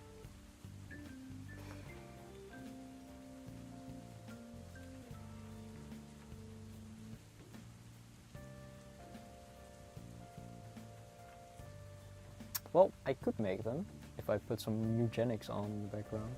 So I just run eugenics, have my phone control Steam Link, and then stay in the kitchen watching my phone while it plays the game for me. That would make it way more tolerable being an hour-long cooking session. Legitimately, that's what I do. Like, if I have to do something like a chore in house, I'm like, fuck it. I'll run eugenics in the background and just have my phone on with me while it plays.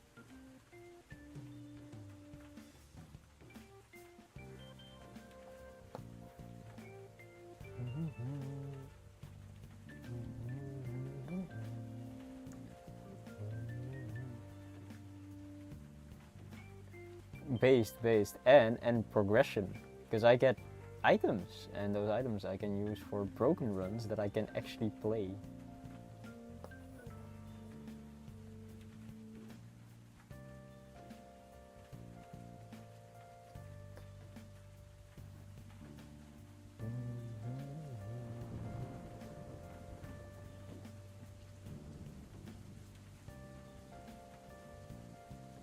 Actual live act. True. I do have way too much hours in that game because I sometimes run the game while I go out. Not because I did autobattle, because I didn't know I could do that yet, because I just found it out today how to properly do it. But because I could play on my phone, so I went basically to the gym, and then I had eugenics run on my home PC, but I controlled it through Steam Link while I was in the gym on my phone. It consumed a shitload of data though, so I had to change to like the Wi-Fi on there. But it was really funny while it lasted.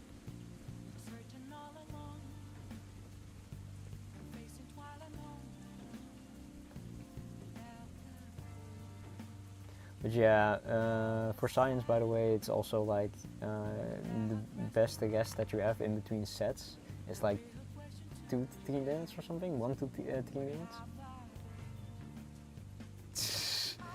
Nah, if I did that, I would have a very long rest in between sets. But at least I won't feel that tired.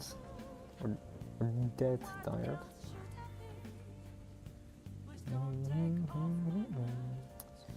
Okay, if I want to fix that, I probably have to do a really annoying stitch, especially if I already stitched somewhere.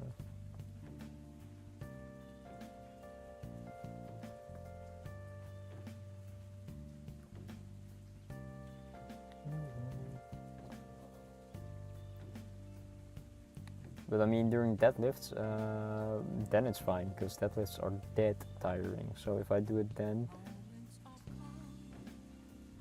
in between sets, it's like, okay, sure. But the thing is, I cannot think after deadlifts, because it's so tiring.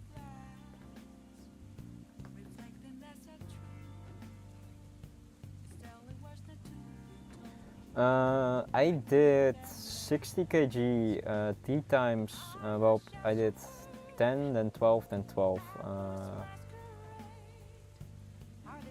So I do 3 sets and then like aim for 3 times 12.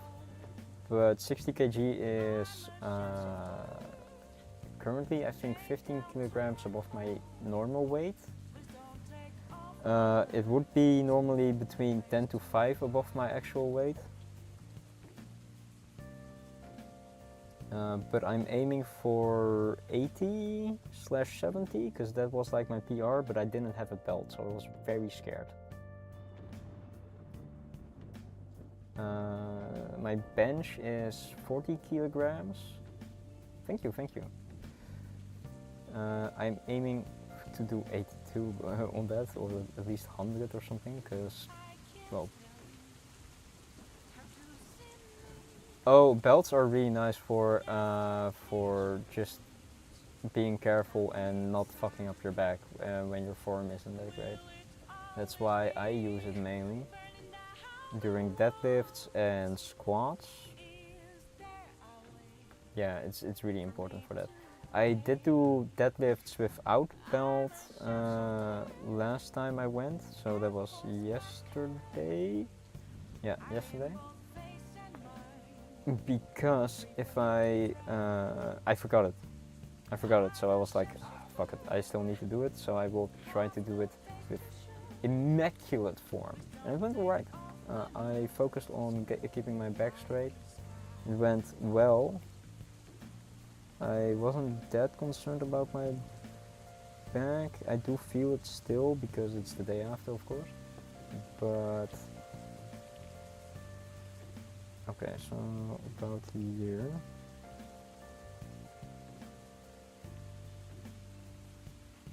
But if I have a belt, I can push myself way more and not be that concerned. Oh man, I wish I had a better light. Because I need to basically, I need to cover so many mistakes.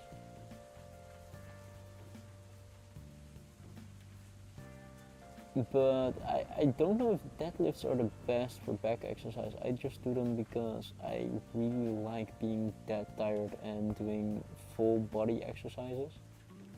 Like deadlifts and squats. Not during, of course not, but after. I'm like, oh god, I'm happy I did them because my body is dying.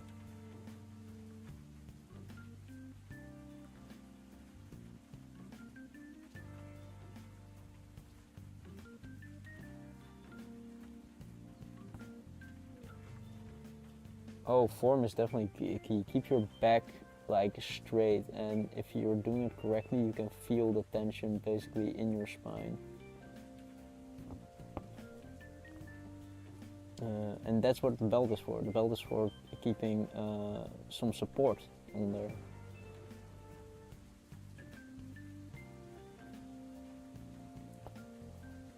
I haven't done parkour. I would have been interested in it, but there was no parkour gym, and I was probably a very boring teenager, I guess. I was more interested in gaming than actual workouts. Okay, if you see my eyes currently, I'm literally not blinking because I'm literally focusing so hard on where my needle comes out from the back.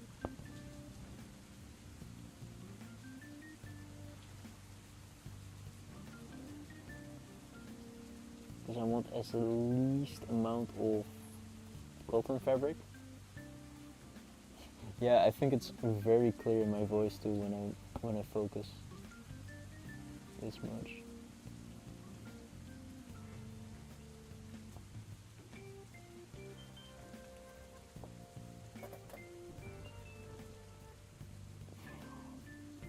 Okay, I'm almost there. I almost covered all the sections that were supposed to be brown. I hope I did as thinly as I could.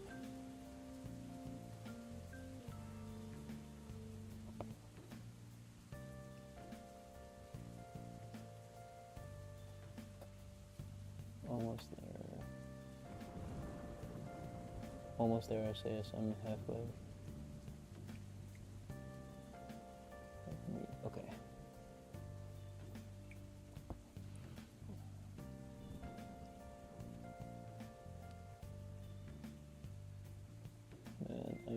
should properly eat before streaming. I thought I ate enough, but sadly I didn't.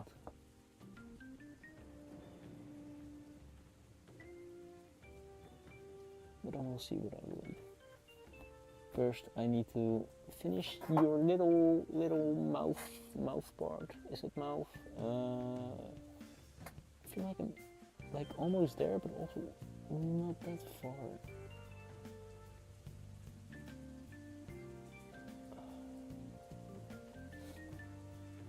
I don't know what a shrew is. I think a shrew is like a small rodent.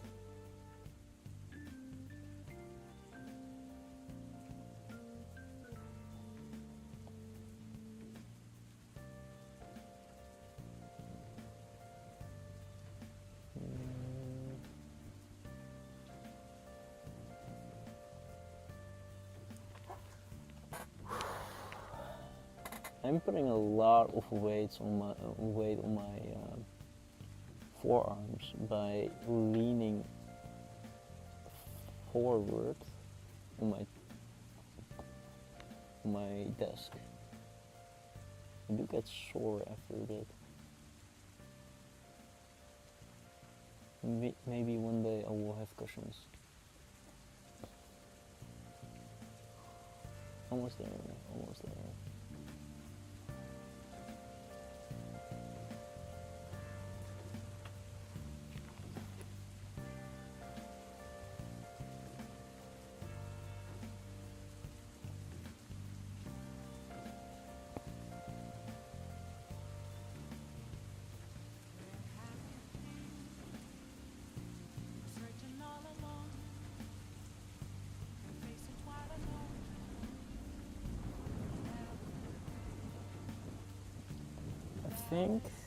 I think I'm at a point where I'm like, okay, this is enough around for this area.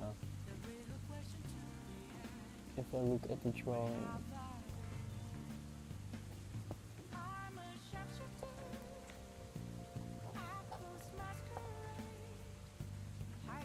yeah, I think that's enough. Okay.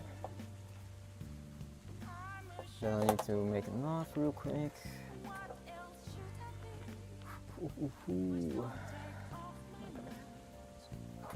And then I need to decide what else we're gonna do. Oh, the heart! The heart has the same color. I forgot. The heart has the same color brown, because the transition looks the same, unless the shading that he used is different. It looks the same to me.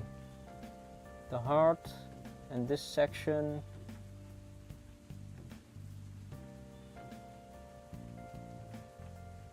So I need to thicken this up and thicken this up.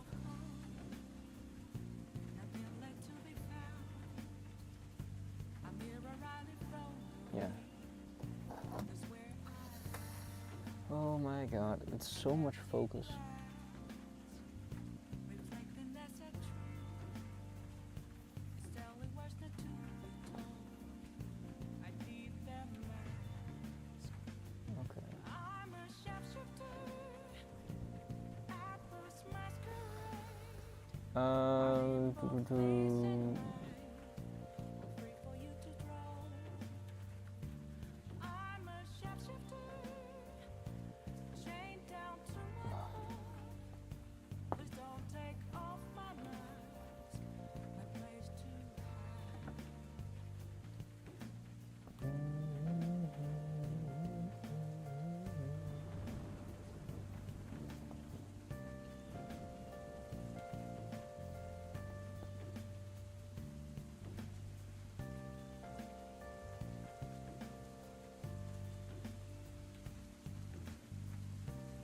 I'll just skip done. I'll just start swing a bit. Yeah. I think it's like this, right?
Okay, I have to pull it tight with my hands because it's a bit loose in the fabric now, or loose in the hoop.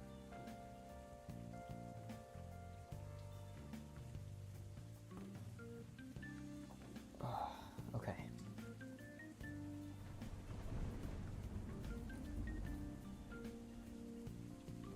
Okay, that's most of the lines are done. So that means, damn it, I forgot this line, god damn it. And I'm all the way here, so that means that I need to go along the arm, along the hands, and then this small section. Can I even do that with the amount of thread that I have? Because after that it's basically just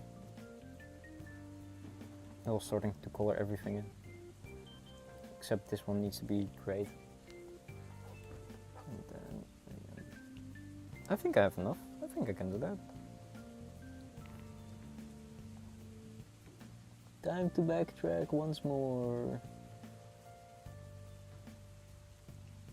Also this ear part needed to be done, but I'll do that like later on.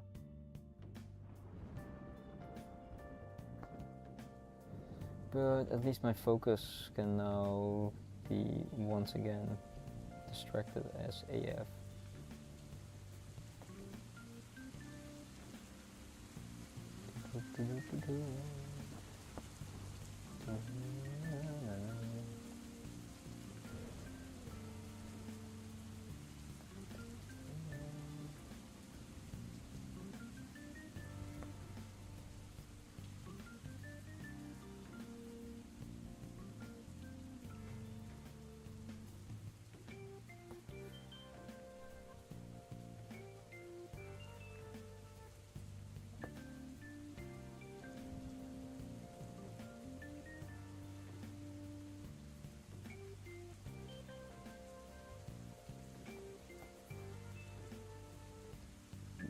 Quick.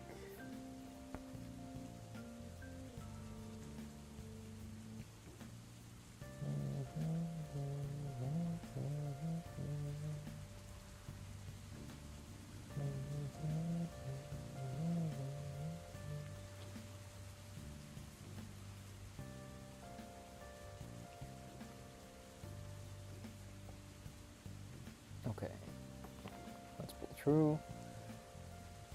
Go through again. Almost there.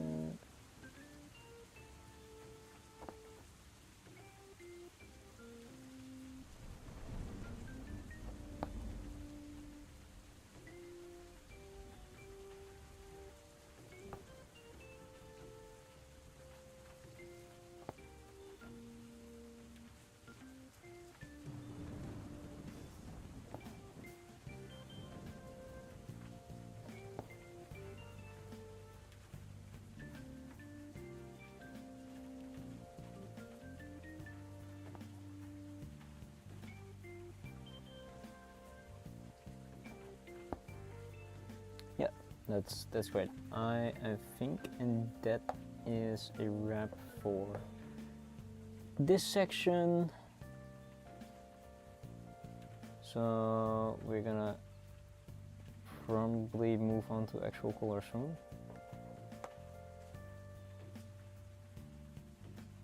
I think next stream we're actually gonna start coloring.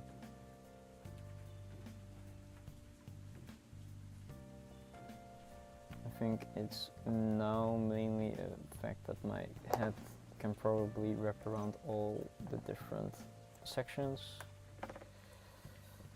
Let's see, I'll throw that there.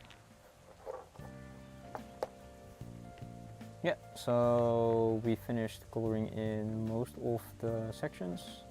Ear still needs to be done, eyes needs to be done. This small part needs to be in a gray color. Ears needs to be halfway. But generally I think I'm just gonna start filling in the center part, and then as soon as I reach, for example, this section or this section, I'm gonna color those in. Yeah, this still needs to be in a clear pink color, and this needs to be covered. So I can probably do that. I know where my pink is. Oh, my pink is here.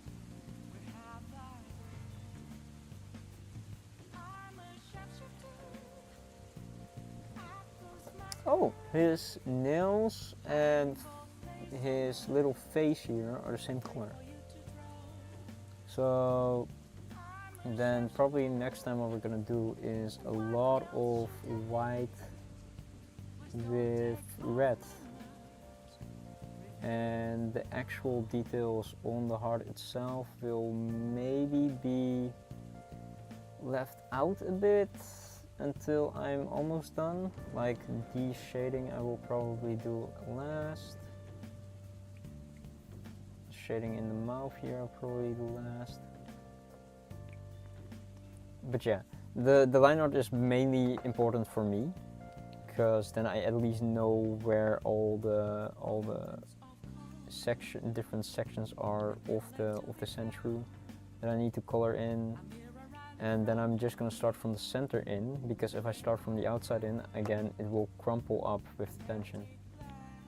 And that is not really nice to see. Oh, maybe not here. So we will go here, here.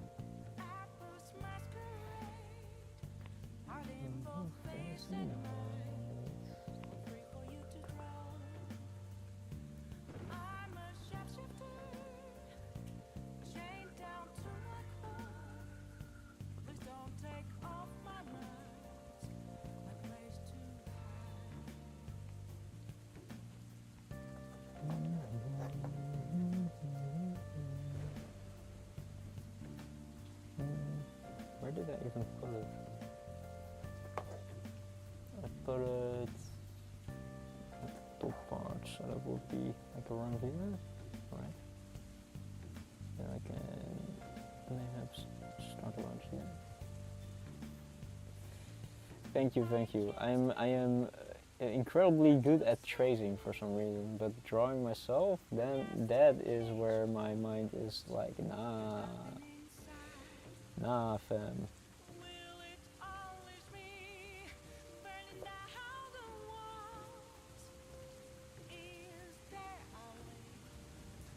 Yeah, sadly that is how it feels though. But yeah, for like very fine lines in embroidery, you can use one strand, and you can even split that strand up in another one. I do not recommend it yet for you, so, but if you feel comfortable with it currently, you can try. I don't know how comfortable it is for you to separate the thread, because I sometimes have trouble with it. Sometimes it wants to like catch itself and become a knot completely, and it's kind of difficult to, you know, take care of it or split it, but mostly it goes well. As long as I don't do a too long piece of thread. Also, eventually, you don't always need to do like an arm and a half length of thread. Okay, I'm happy it is easy. You also don't need to do always an arm and a half length. That's just what I use as like a standard. But eventually you can maybe estimate how much thread you need for a certain section, and then just use like maybe an arm or maybe even less. I don't recommend going longer, because for me I will have always trouble with pulling it. But if you feel confident, you can always try. I am not stopping people. I hope to at least give them some confidence and start making stuff. That's genuinely what I want to do when I start streaming. I wanted to finish my own projects and help people be motivated to do their own.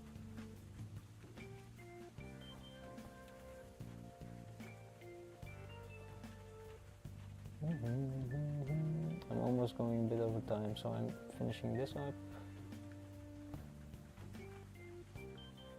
And calling it a day. also wanted to maybe look something up for you, because I think you probably need that when you're done with your little piece. I'll probably order mine, and then we will have a side project when you probably also have it. Okay, it's done. So one more knot.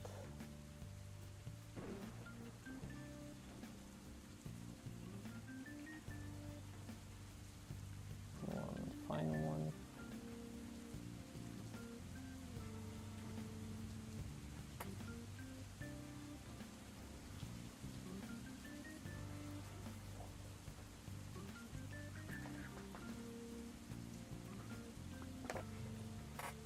Yeah. Okay. We did all the line art for today, and it looks like this currently. And hopefully we will fill out the heart a bit more, the nails, the face, and start doing the arms and all that, and then hopefully soon it will be done. I don't know how soon it is, because I think we can estimate after next stream how far it will be. No problem, no problem. Thank you for being here, Fulfa. But I think next stream we can estimate how long exactly it's gonna take. Let me first look up something real quick and see if I can find it.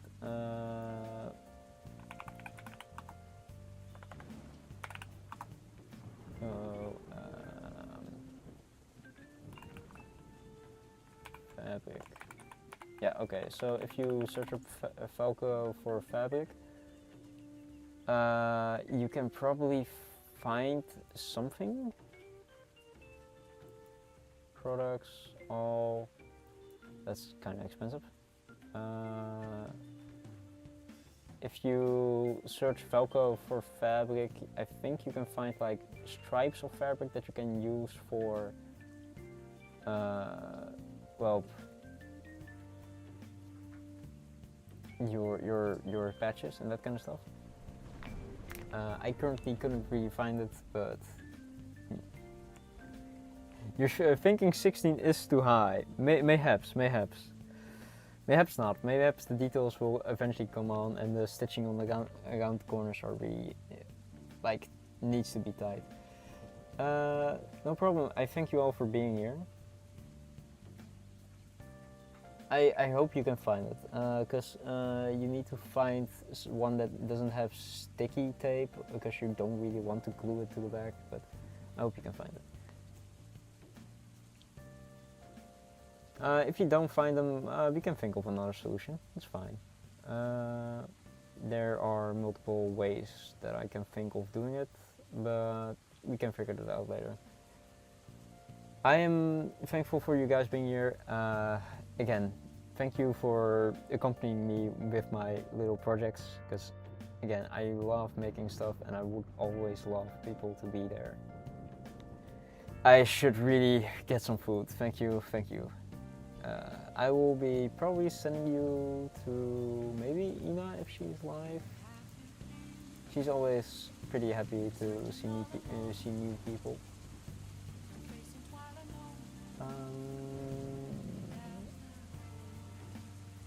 Let me see if Kreno is live. Oh, Shani Yu is live. Let's see if we can raid him. He's a interesting little being, I would say. He's a bit nice being. I thank you all guys for being here. Let me always raid channel. Dushan. They're playing Pokepia, if I'm correct.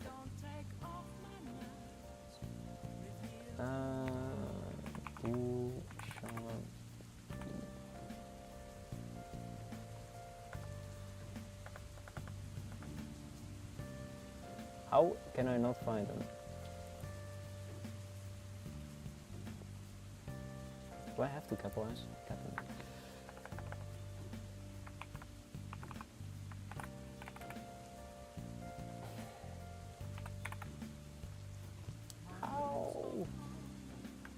see.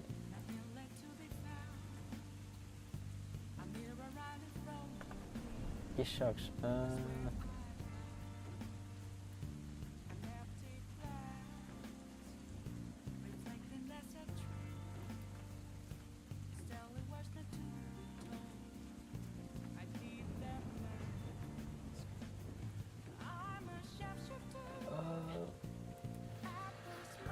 I'm sorry that it's taking this long, but I will put on the ending screen.